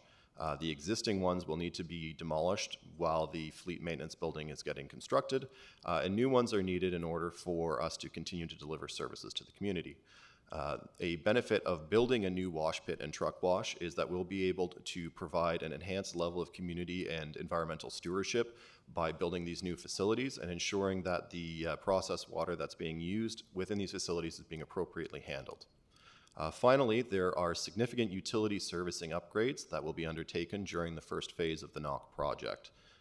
By installing these upgrades within the first phase, we are able to minimize the disruption to the city operations as future phases progress and tee those future phases up for success. So the first supportive element that I would like to present to Council is with regards to stormwater management. Currently, runoff from the site is not treated or attenuated to city standards, and the existing collection system within the site is made up of old corrugated metal pipe that is heavily degraded and in some cases no longer functional. This supportive element would replace that old corrugated metal pipe with new modern PVC pipes that are going to last for quite a long time. They'll be sized to continue functioning during significant rain events. They will route stormwater to a treatment unit, which will be located near the property line, which would then treat the stormwater runoff to the environmental standards set by the city. And then that stormwater runoff would be conveyed to a new retention pond, which is proposed to be constructed within Bevan Park. That new retention pond is intended to integrate into the natural aesthetic of the area. It would enhance habitat for species in that area, and it would provide passive recreation opportunities for the community. The second supportive element is with regards to the Fire Rescue Station 2 training tower. Currently, the training tower is what's called a Class A facility, which means that it burns wood in order to create realistic flames and smoke for our firefighting personnel during training exercises. By burning that wood, unfortunately, it does have some negative environmental effects. Noxious gases are emitted. There have been some complaints from the community surrounding it during some training exercises. And as well, it presents an emerging health and safety concern for city staff as operational activities are taking place increasingly closer to that training tower as the Public Works yard is getting more and more squeezed for space. The fleet maintenance building, as you can see in this figure, is planned to be installed fairly close to that training tower. And so in response to this and as an opportunity for improvement, we propose to convert the training tower from a Class A facility to a Class B facility. Class B facility burns natural gas to generate smoke during training exercises. It uses to produce flames rather. It uses artificial smoke during these training exercises. It greatly lessens the environmental impact of operating this tower while also enhancing some of the training opportunities for our fire personnel by allowing them to more heavily program the area and to run a more varied litany of scenarios through that tower in a shorter period of time. And the third and final supportive element that I would like to present to Council is the Bevan Park multi-use pathway as works and services. I do want to note for Council that the works and services for this project are something that, if Council wishes, can be waived.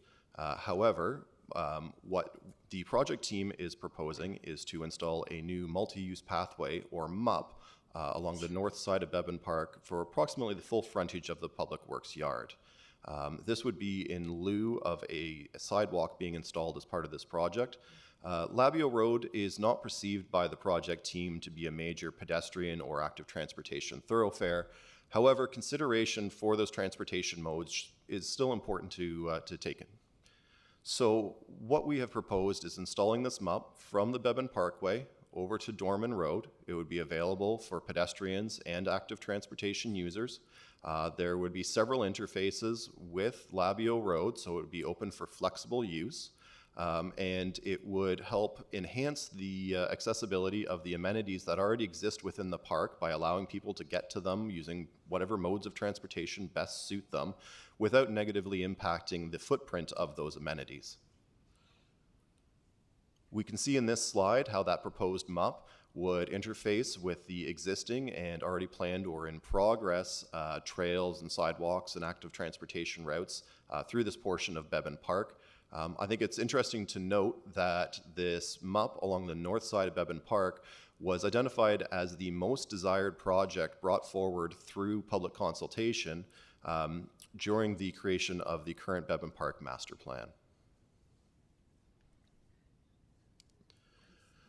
So that's NOC Phase 1 in a nutshell. There has been a lot of work that the city has undertaken to get it to this point. We've been going through extensive forecasting of community needs and environmental needs, as well as staffing and equipment space needs for this facility, balancing that against the city's current and future financial demands. With this information, we've been designing spaces that are responsive to those needs. We've been ensuring that they are utilitarian facilities that augment the city's ability to provide emergency response. As well, we've been exploring solutions to maximize this project's value to the community. Along the way, we've been engaging with all city work groups to contribute their expertise. We've also engaged a professional quantity surveyor to help us better understand the volatile pricing that we have been working through and to help us better forecast that future pricing. And all this has been done under the city's project management best practices. So that kind of brings us to today. And now Mr. Rosen is going to help to discuss the future of this project. Thank you. Thank you, Mr. Lonsdale. Mr. Rosen, although Councillor Armstrong has a question, I think. I'm just wondering why we're including the Beban MUP in the NOC instead of in the Beban master plan. Like, what does it have to do with NOC that we're including it in that instead of in the other plan? Through your worship, Councillor Armstrong, as part of the city's bylaw requirement, developments are required to complete frontage works and services, which typically consist of sidewalks, road upgrades, street lighting, sometimes utilities, and so on. So in this particular case, as Mr. Lonsdale had outlined, it would normally be a requirement of a development like this to construct frontage works and services. However, because of the nature of Labio Road and the pedestrian traffic, staff believe that the dollars spent on those frontage works and services would be better spent on the MUP. It would provide more value to the community rather than just installing a sidewalk on the frontage of public works. So although, as Mr. Lonsdale outlined, council could waive that requirement or that project, to be consistent with our development requirements, we're recommending that we complete it, but instead of the frontage works and services, we're recommending the multi-use path because it's going to get higher value to the community. Do we have a rough cost estimate? Through worship to Councillor Armstrong, up in front of you, we've got the 4 main projects broken out. So Never mind. It's okay, thank you. My apologies. Thank you, Councillor Armstrong. Thank you. So we've put together this package of projects that complement each other and are consistent with the original vision. It's a little bit more scope than we have been discussing for the past sort of year, I would say. We've added a little bit of scope in terms of the MUP and in terms of the stormwater utility work as well. But this is generally consistent with what we've been talking about for a NOC Phase 1. We've been working with the province and the Municipal Finance Authority to set up what this bylaw would look like, and to make this successful, we've had to break it into 4 separate projects, and each has to be financially independent of the other ones. So the number's a little bit higher than what you've seen previously, but that's partially because of the increased scope, it's partially because of escalation and inflation, but it's also because each project has to be financially standalone, which means we can't move money from one to the other. So if one's over budget and one's under budget, we can't move money between them. So we've put together this package for council to consider.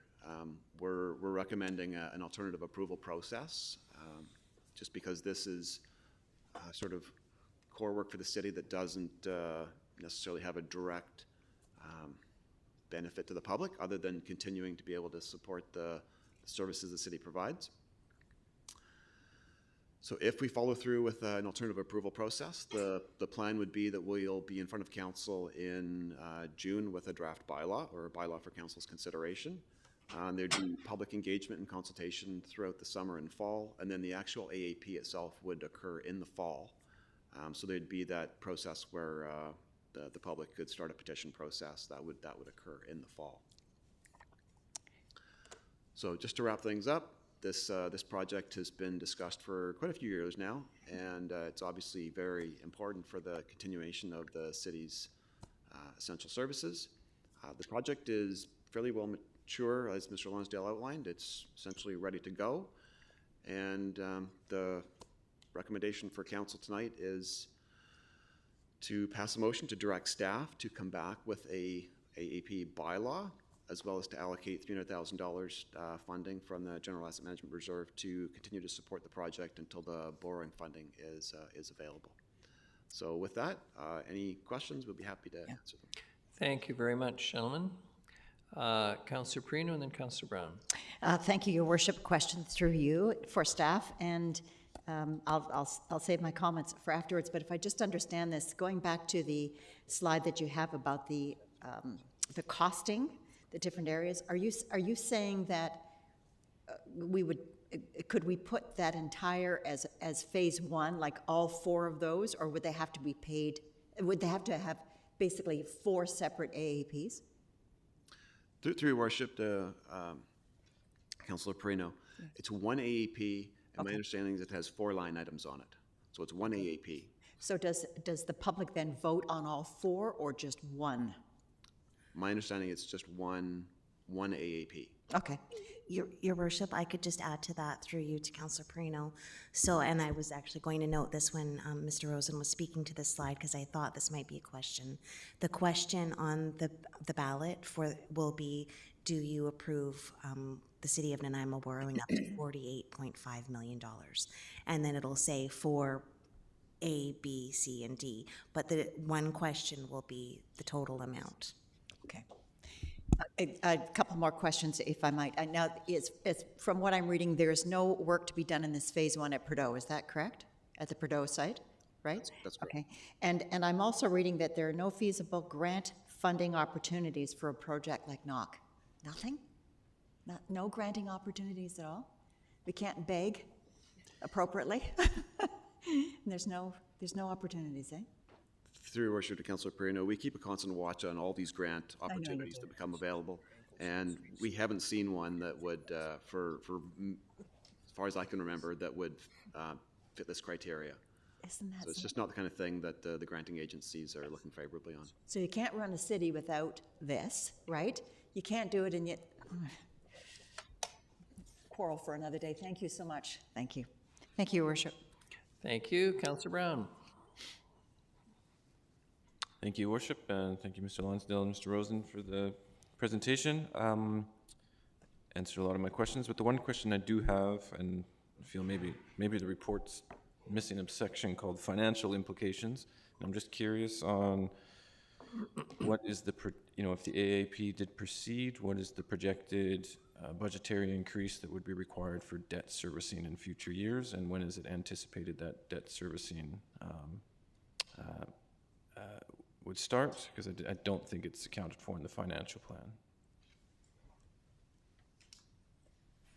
Your Worship, I might ask Ms. Fulla to approach the mic, but just briefly, this was covered, I think, and we could have brought it forward as part of this report. It was covered as the overall picture for the major capital projects that the Finance and Audit Committee in March.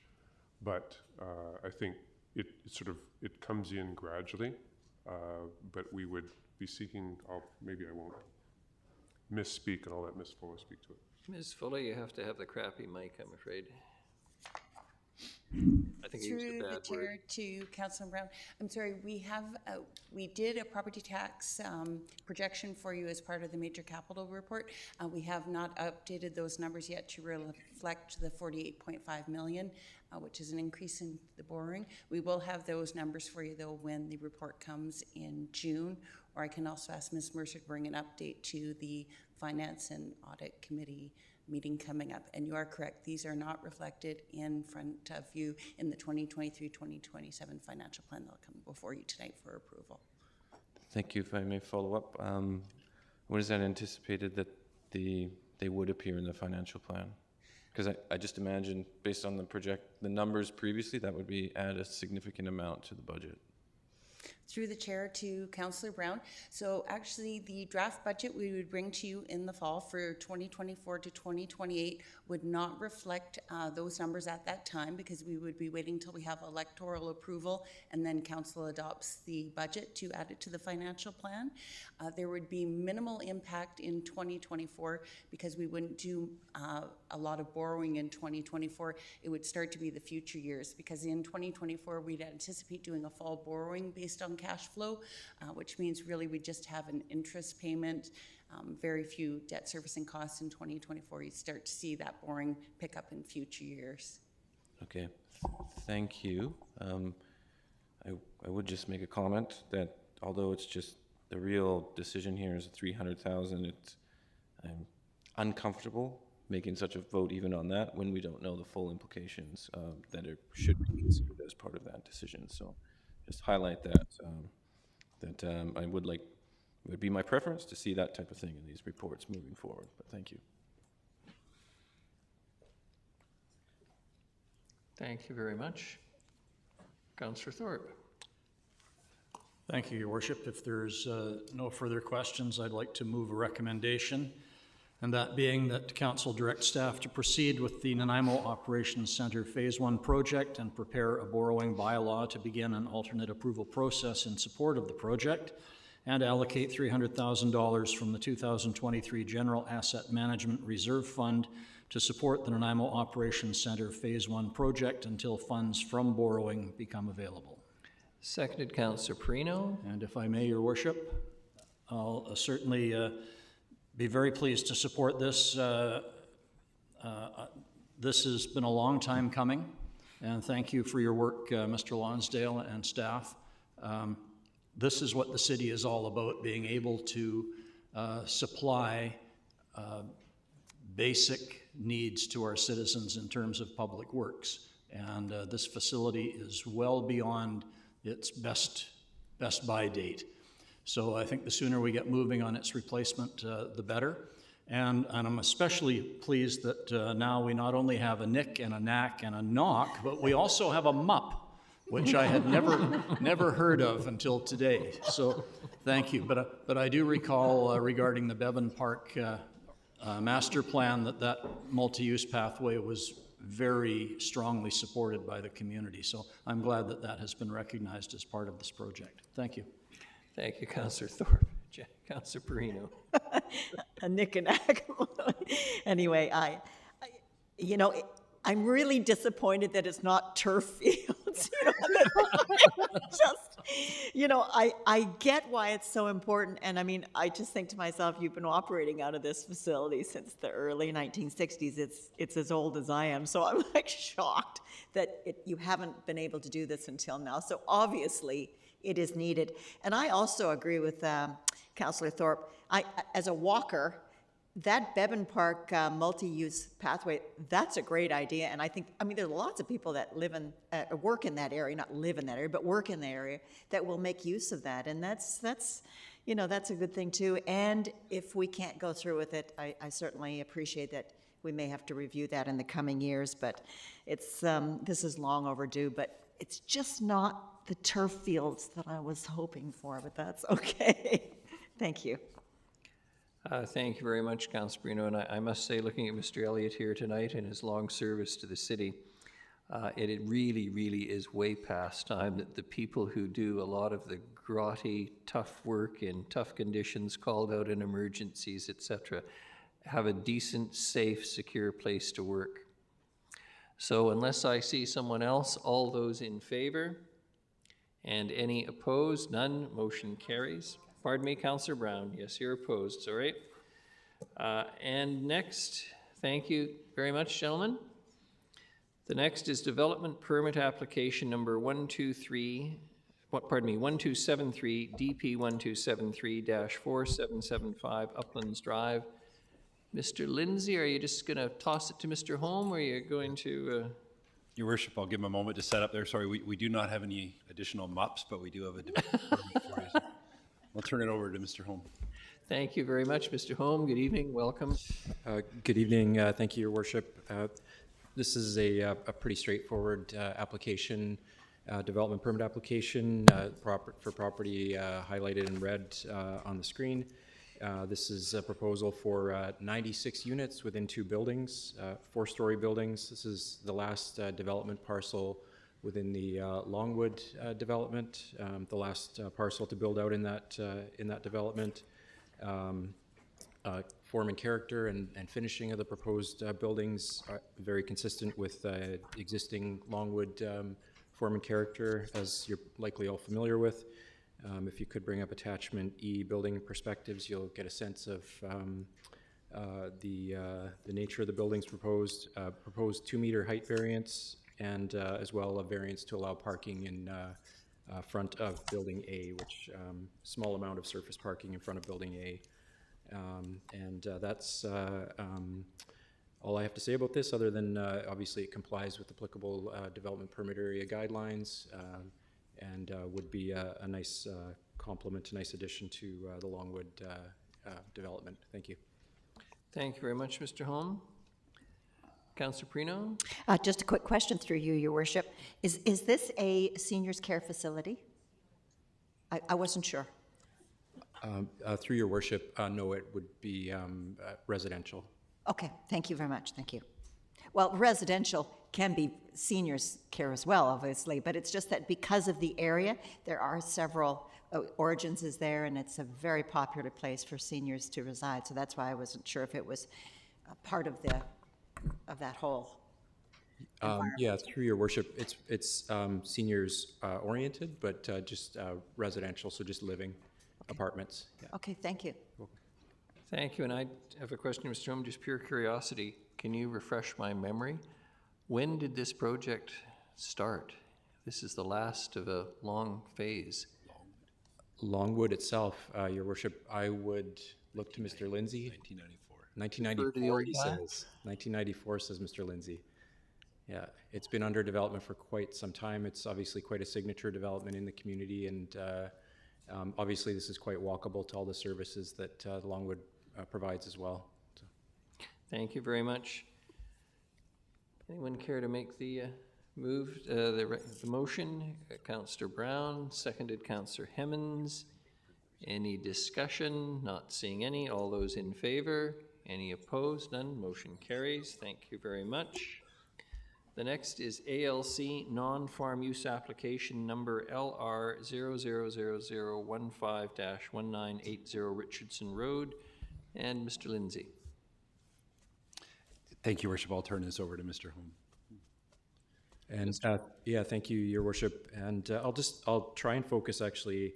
There's a lot of details in the report, which you probably had a chance to read, and the property owner, is actually here to speak as well tonight. So I'll try not to dive into any of the details in the report, although I'm always happy to take questions. I think what I'll focus on is maybe just the role of council in this process. This is a bit unique for the city as far as, or a bit rare, I guess, and an application to the Agricultural Land Commission.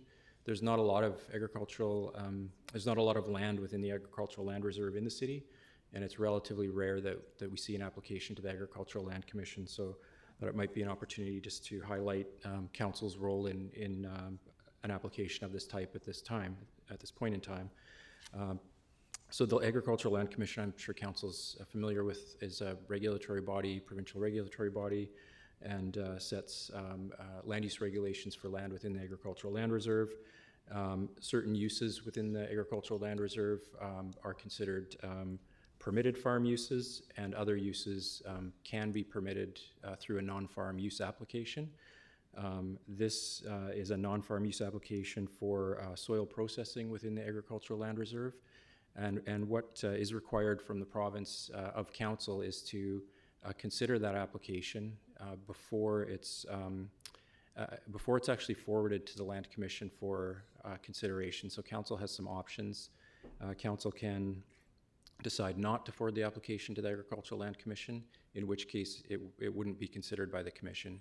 Council can also forward the application to the Commission through resolution, which would allow the Commission to consider the application and whether or not it was appropriate in their determination to allow a non-farm use within the Agricultural Land Reserve. In this case, and it's highlighted in the report, if council determines to forward the application to the Agricultural Land Commission, the Land Commission would have a decision to make with regard to the non-farm use. And then depending on the Land Commission's decision, there would likely be subsequent decisions of council, but that would depend on the Land Commission's decision if council should choose to forward it. Forwarding the application is staff's recommendation. There's complex history of use on the property going back to 1970 for the soil processing use into the 70s. It's the extent of the use has changed over time. The land use regulations, the city's land use regulations that apply to the property have changed over time. It's currently not a permitted use in the city's zoning bylaw. and it isn't permitted under the ALR regulations, the Agricultural Land Reserve regulations, unless the Land Commission were to support a non-farm use approval.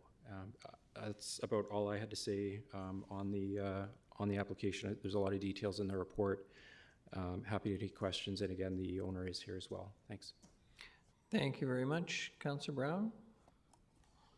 Thank you, Your Worship.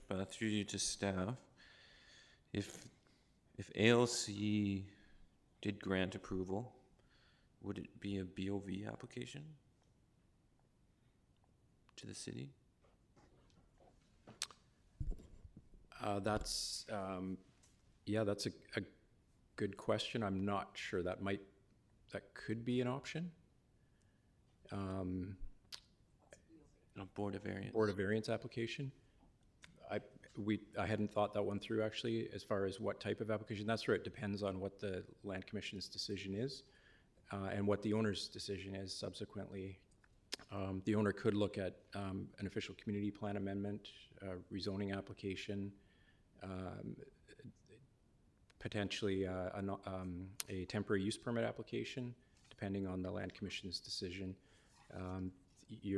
Councillor Brown is referencing Board of Variance with respect to the fact that this is, we expect, it hasn't been determined, but based on the longevity of the use, this would likely constitute a non-conforming use under the Local Government Act. There's potential under the BOV provisions within the Local Government Act to allow the expansion of a non-conforming use, although I believe that's limited to use within a building, the extent of the use within a building, not on the property itself. Okay, thank you. Councillor Perino. Thank you, Your Worship, and again, a question through you to staff. So just having a little, I understand the Agricultural Land Commission issues, but my understanding is that this is because it's a non-farm use, it has to go through as an application to the ALC. Okay, I get that. But in your zoning history and extent of topsoil processing use, where it was permitted, then it wasn't permitted, then it was permitted, not permitted, not permitted, those are our permits. Is that correct? That's not the ALC's.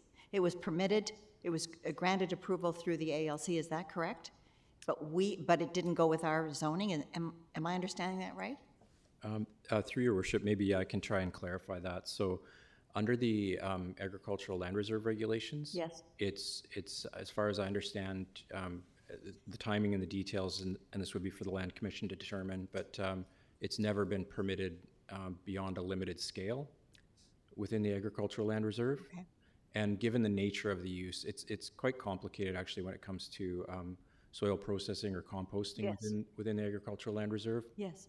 There are provisions within the ALC, the Agricultural Land Reserve regulations, to allow composting on a farm, provided I think it's effectively the majority of that compost is used on the farm that it's produced. That's right. In this case, this is a commercial. It's a commercial to sell it. Yes, of course. Correct. Yeah, exactly. And with regard to the zoning regulations, although the zoning may have permitted it at different times, well, it did permit it at different times. Right. The ALR regulations did not, and the zoning was amended to reflect that. Okay, so do we have to put it through a zoning change ourselves? Is that going to be required? Through Your Worship, depending on the decision of the Land Commission. Okay. Right. That comes back to this table again. That's right. So if they decide to permit it as a non-farm use, okay, they may attach conditions, they may place time, yes, limits on scale, extent. Okay. That would sort of determine the path, and then the applicant has options depending on what their intentions are. So if the Land Commission were to approve the non-farm use, it would likely return to this table for consideration in some form, depending on the Land Commission's decision and also the applicant's decision on what path they intend to take at that point. Thank you. Thank you. And if I may, Mr. Holm, my understanding is, as I read the report, that it's a non-ALC use, but the product is used by happy gardeners, including vegetable gardeners up and down Vancouver Island the last time I checked. Is that fair to say? Yes, Your Worship. I believe, I mean, the owner will be able to speak much more fully to that, but yeah, understanding it's definitely a large soil producer on Vancouver Island for sure. Thank you very much. We do have a delegation, Tyler and Amanda Heisterman. Good evening. If you could introduce yourselves for the record, please, and you'll have 5 minutes. And at when you're 4 minutes in, if you haven't finished, I will give you the signal and let you know you have a minute left. Welcome. Okay. Thank you. Good evening, Your Worship and Council. Thanks for having us here tonight. My name's Tyler Heisterman. This is my wife, Mandy, and we're the owners of Cinnabar Valley Farms. First, I'd like to say thank you for the past 50 years. We've worked with the city for a long time. Many discussions over the years. As you could see, things have flip-flopped with things. Sometimes we're not even totally aware of some of these things that have come along the lines. Honestly, I've learned a lot in the last year with just working through this process and how things work. But I want to say thank you for everything you've done for us till now with our company. It's been an excellent relationship. I want to thank the staff too for putting this together. Jeremy, it was a lot of work and I recognize that and I appreciate it. So as far as a bit of history, soil production activities have been happening at our farm since the 1960s. My parents, John and Sherry Heisterman, moved to the property actually on my first birthday in 1974, but then you don't know how old I am, and started producing packaged soil in 1975 under the name of Island's Finest. I grew up working in the company and learned how to run all the equipment and all the different things. I met my wife, Mandy, and we returned to the farm to run the business in 1998. Today we produce over 1.5 million bags of soil per year, and we're proud to be the largest producer of packaged soil that is certified for organic use in British Columbia and in Canada. We're the biggest one in British Columbia by a long way, and that's something we take a lot of pride in. Economic impact for the city of Nanaimo and our community. We're a medium-sized business with a positive economic impact in our community here in Nanaimo. In the past 10 years, we've had gross sales of almost over $95 million, with $15 million paid out in wages and an additional $15 million paid out to over 125 companies in Nanaimo. So it's quite a big impact obviously on the community. We supply over 600 garden centers in Western Canada, ranging from Nanaimo all the way out to Winnipeg. We provide year-round employment for over 40 employees. We're an equal opportunity workplace that provides many opportunities for on-the-job training and advancement of skills. A lot of people come to our company with very basic skills. They learn how to soil package. We've moved them all the way on to professional driving and office skills, management skills, all sorts of things. We're very, very proud to provide several educational groups, community gardening and food share programs here in Nanaimo with product, and we're a big part of fundraising activities for many groups and schools, including, we heard earlier tonight, the John Barsby football program, the Air Cadets, and the Nanaimo Track and Field Club. So lots of things done through soil that we can give back to our community. You know, the importance of organic soils, I think that's the key of our entire thing to do with food security and all this sort of thing. And it honestly hit me probably the hardest ever in my life as we went through COVID. Being the largest producer of approved organic soils to the Canadian standards in BC, it was crazy. It was very clear during COVID how important we were. Very quickly within the pandemic, during COVID pandemic, food safety and security became a very important issue. We were deemed essential for food production during this time and worked under challenging conditions to continue the flow of organic food production grade soils to organic growers and consumers across British Columbia as the demand reached unprecedented levels. And it was crazy. It was really something. And we saw it in grocery stores. You couldn't get enough food, and suddenly everybody wanted to grow food. And something very unique about us from any other soil company is that our soil is approved for Canadian organic standards. We don't use any waste stream products. We don't use any of those type of products. That's why we're able to approve all of our products for food production. We truly do see ourselves as farmers. When I saw the zoning and the things that were changing, I always thought, yeah, well, that works for agricultural. I mean, some people grow plants on the farmland, we grow soil on the farmland, and it's just as important. And also when you look at the economy of where we are in the scale and how quickly we can get the soil to the stores, we have a very small footprint. We can bring that soil very, very quickly to our customers.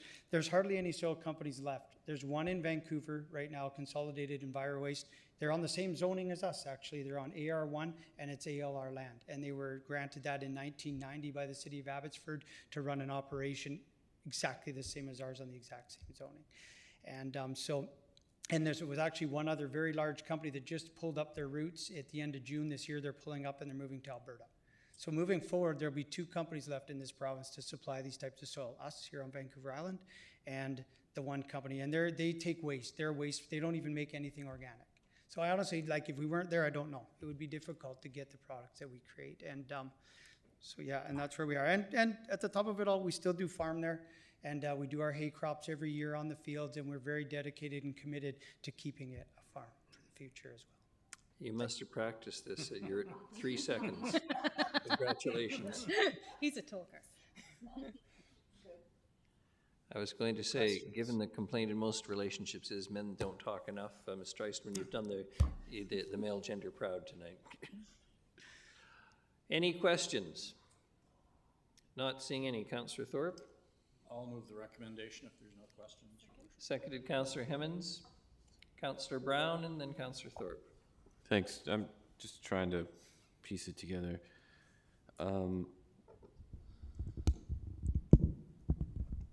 Other than the second option in the staff report, what is envisioned by that? It's just not clear to me what that would look like.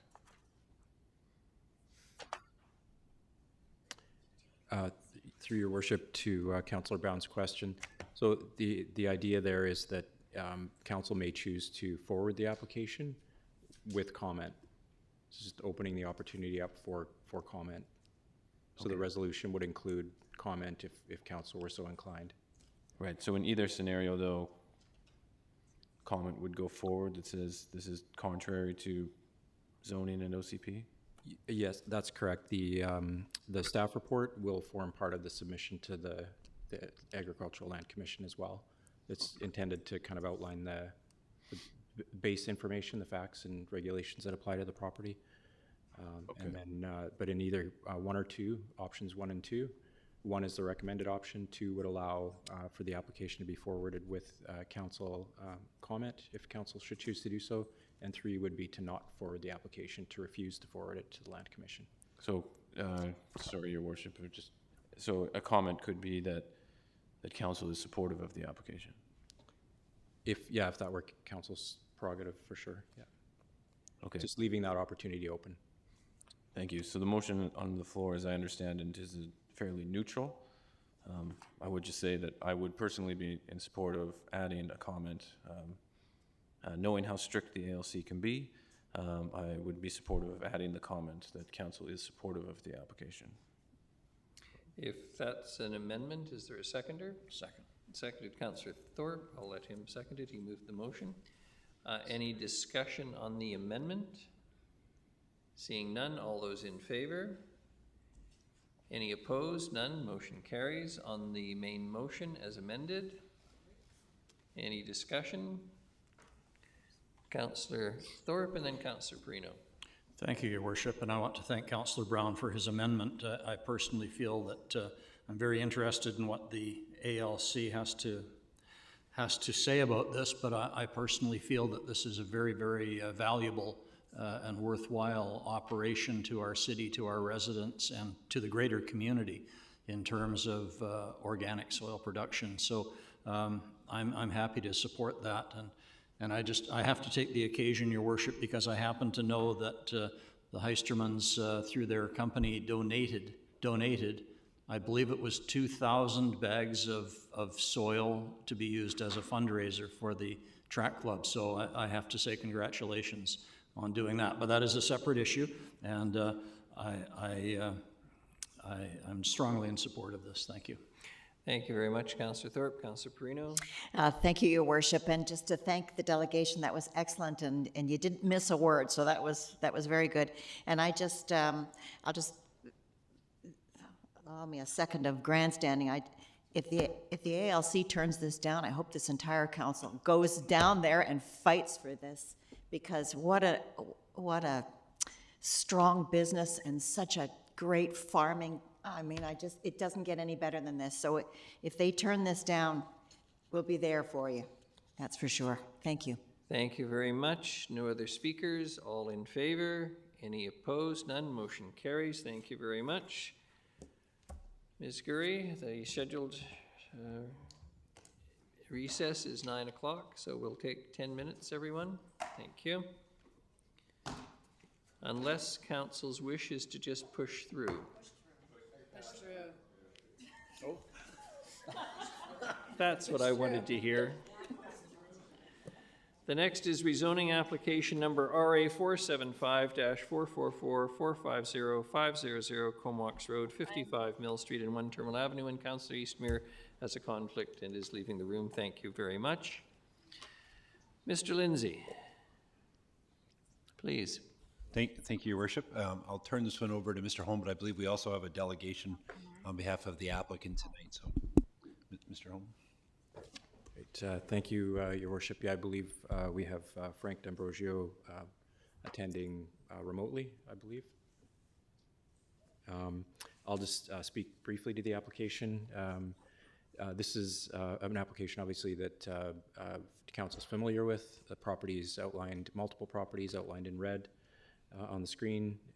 This is a rezoning to facilitate mixed-use residential, commercial, and a hotel development to support that, as well as future subdivision into development parcels with provision of road dedication and park related to the subdivision.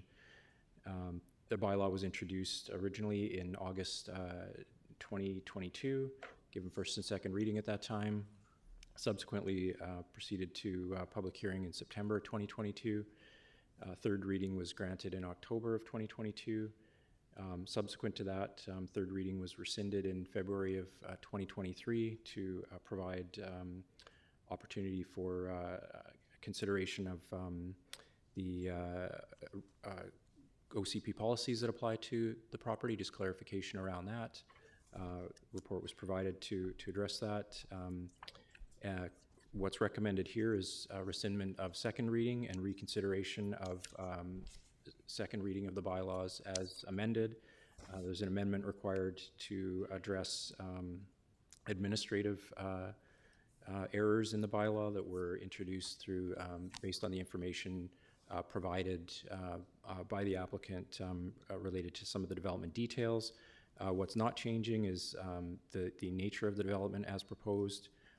The floor area ratio and lot coverage provisions of the bylaw are being revised to ensure that the bylaw actually supports the development as originally envisioned. The architect is able to speak to that as well. I'm happy to take questions, but effectively administrative errors in the bylaw would not allow the development to proceed as originally proposed. A recommendation is to correct those through reconsideration of rescindment of second reading, reconsideration as amended. If council were to grant second reading, the bylaw as amended, the bylaw would then be forwarded to public hearing. Next scheduled public hearing would be May 18th. Thank you very much, Mr. Holm. Mr. D'Ambrosio, good evening and welcome. I understand you're in attendance as a delegation to answer questions if necessary. And I'm just looking at council. Are there any questions for the architect, Mr. D'Ambrosio? Not seeing any then. Councillor Thorpe, please. Thank you, Your Worship. I'll move that council rescind second reading of zoning amendment bylaw 2022, number 4500.204, to rezone 444-450-500 Comox Road, 55 Mill Street and 1 Terminal Avenue from medium-density residential R8 and Gateway DT12 to Comprehensive Development District Zone 7 CD7. Yes, good evening. And to amend the CD7. Yes, we don't have a presentation. Sorry, Mr. D'Ambrosio, Councillor Thorpe's reading the motion. If you can just wait a minute. Thank you. And to amend the CD7 zone with new zoning regulations to facilitate a mixed-use development and subdivision. Seconded, Councillor Armstrong. Mr. D'Ambrosio. Your Worship, I believe he is on live stream, so he's quite delayed. So he's answering you from previously, so I think you can just carry on. he's there if you had any questions, and you didn't, so I think we're safe. But does he hear me directly? Not directly right now, but he'll catch up to what I'm saying, and he should be watching there. He should be watching the Zoom, yes. God, no wonder I hate this technology stuff. Is there any discussion on the motion? If not, all those in favor? Any opposed? Seeing none, motion carries. Sorry, that was the echo from my other. I hate to say this, but I wish Mr. D'Ambrosio, you'd just be quiet. We'll finish the damn thing. Yes. Councillor Thorpe, please. All right. I'll move, Your Worship, that Council pass second reading of Zoning Amendment Bylaw 2022, number 4500.204 as amended. And the seconder, Councillor Perino. All those in favor? Any opposed? None. Motion carries. Thank you very much.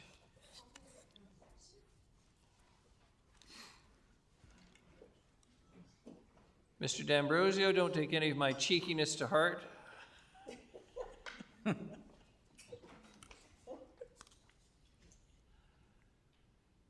All right, the next item is 2023-2027 Financial Plan Amendment Bylaw.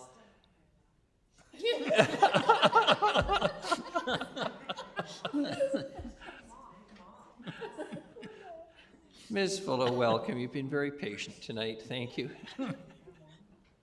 Good evening, Mayor and Council. Tonight I'm here to introduce the 2023 to 2027 Financial Plan Amendment Bylaw. Over the last 4 months, the provisional budget that Council adopted in January has been revised. These revisions have included updates to estimates as well as directives we've received from Council. The most recent changes came... I'm not going to answer because you're going to hear it 5 seconds later. Thank you. Good evening. Thank you very much.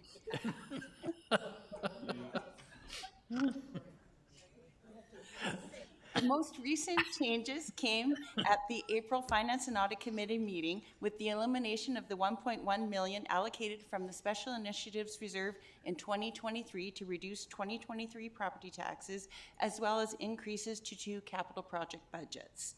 After all the changes since provisional, the 2023 increase consists of 1% for the General Asset Management Reserve Fund and a 6.2% general increase for a total property tax increase of 7.2%.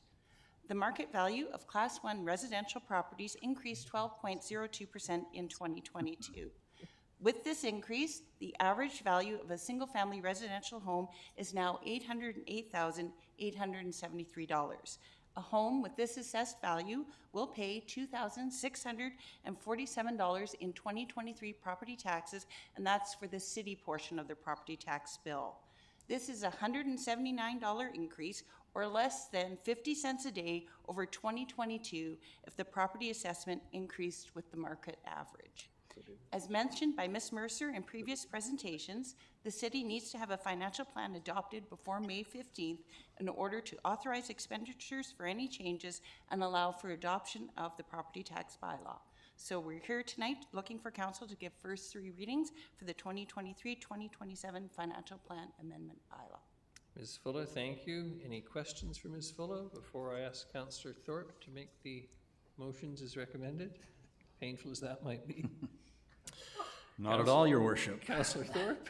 I'll move that Financial Plan Amendment Bylaw 2023, number 7359.01, to amend the 2023 to 2027 financial plan pass first reading. Seconded, Councillor Hemmens. All those in favor? Any opposed? Councillor Perino and Councillor Armstrong. Motion carries. Councillor Thorpe. Thank you, Your Worship. I'll move that Financial Plan Amendment Bylaw 2023, number 7359.01, pass second reading. Seconded, Councillor Hemmens. Any discussion? All those Yes. Sorry, Councillor Thorpe. Thank you, Your Worship. Now I'll speak very briefly.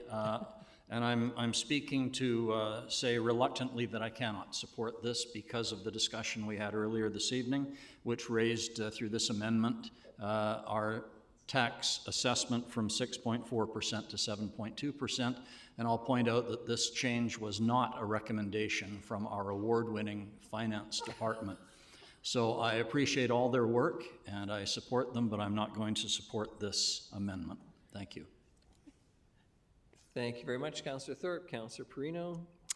Thank you, Your Worship. And again, the award-winning, you know, I know what you're going to say, Your Worship. So I'm just going to put the words out there. I certainly said before I was elected, I've never voted in my 12 years of government in the past. I never voted for anything over a 3% tax increase.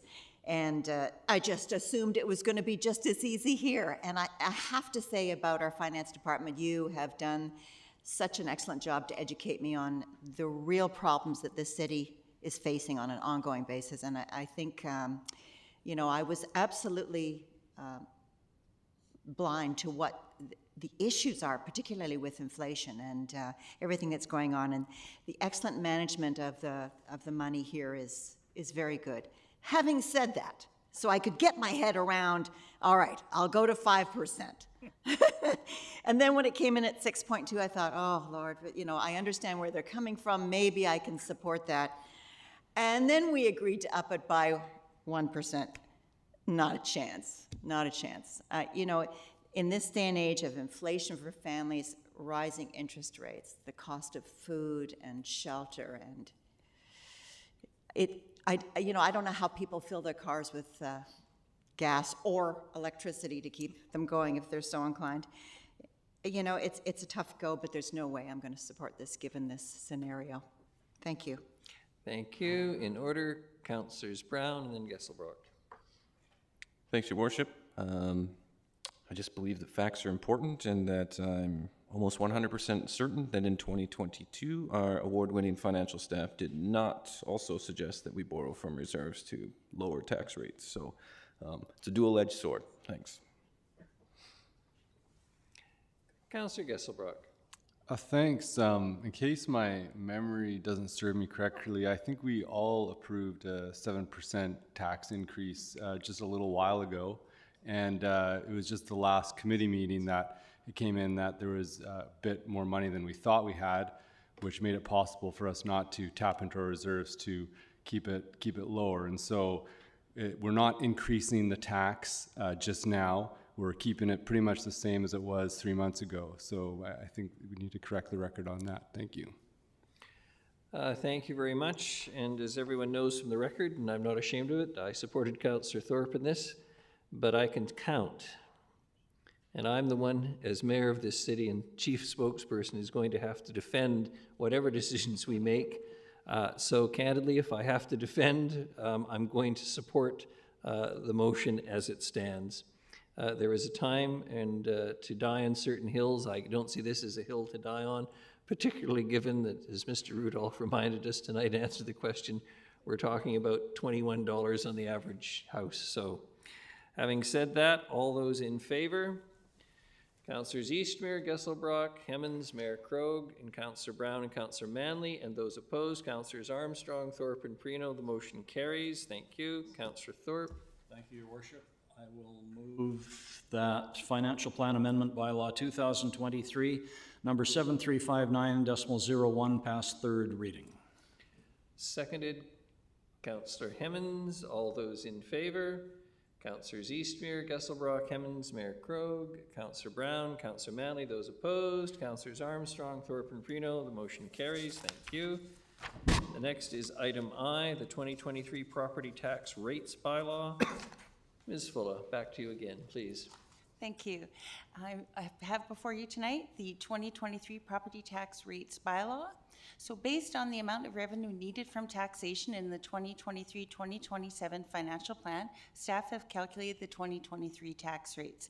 The bylaw before you outlines the property tax rates for each property class for the City of Nanaimo, the Regional District of Nanaimo, and the Nanaimo Regional Hospital District. Tonight we are looking for council to give first three readings to the 2023 property tax bylaw. Thank you very much. Councillor Thorpe. Thank you, Your Worship. I'll move that Property Tax Rates Bylaw 2023, number 7360, a bylaw to set the property tax rates for 2023, pass first reading. Seconded Councillor Hemmons. All those in favor? Councillors Eastmer, Gesselbrock, Hemmons, Mayor Krog, Councillor Thorpe, Councillor Brown, Councillor Manley, and those opposed, Councillors Armstrong and Perino. Motion carries. Councillor Thorpe, please. Thank you, Your Worship. I'll move that property tax rates bylaw 2023, number 7360, pass second reading. Seconded Councillor Hemmons. Any discussion? All those in favor? Councillors Eastmere, Gesselbrock, Hemmons, Mayor Krog, Councillor Brown, Councillor Manley. Those opposed, Councillors Armstrong, Thorpe, and Perino. Motion carries. Thank you very much. The next is bylaws, zoning amendment bylaw. Sorry, Your Worship. Third reading. Sorry, third reading. Oh my goodness, you can tell I want to go home. All right, go ahead. Thank you. If you insist. I will move that property tax rates bylaw 2023, number 7360, pass third reading. Seconded Councillor Hemmons. All those in favor? Councillors Eastmere, Gesselbrock, Hemmons, Mayor Krog, Councillors Brown and Manley, and those opposed? Those opposed, Councillors Armstrong, Thorpe, and Perino. Motion carries. Thank you. Now we can get on to bylaws. Zoning Amendment Bylaw 2021, number 4500.188. Thank you, Your Worship. I'll move that zoning amendment bylaw 2021, number 4500.188, to rezone 55, 65, 66, 69, and 73 Prideaux Street by increasing the maximum permitted building height and floor area ratio regulations in the Old City mixed-use DT8 zone be adopted. Seconded Councillor Perino. All those in favor? Any opposed? None. Motion carries. The next are notices of motion, which will be heard at a later date. Councillor Eastmere.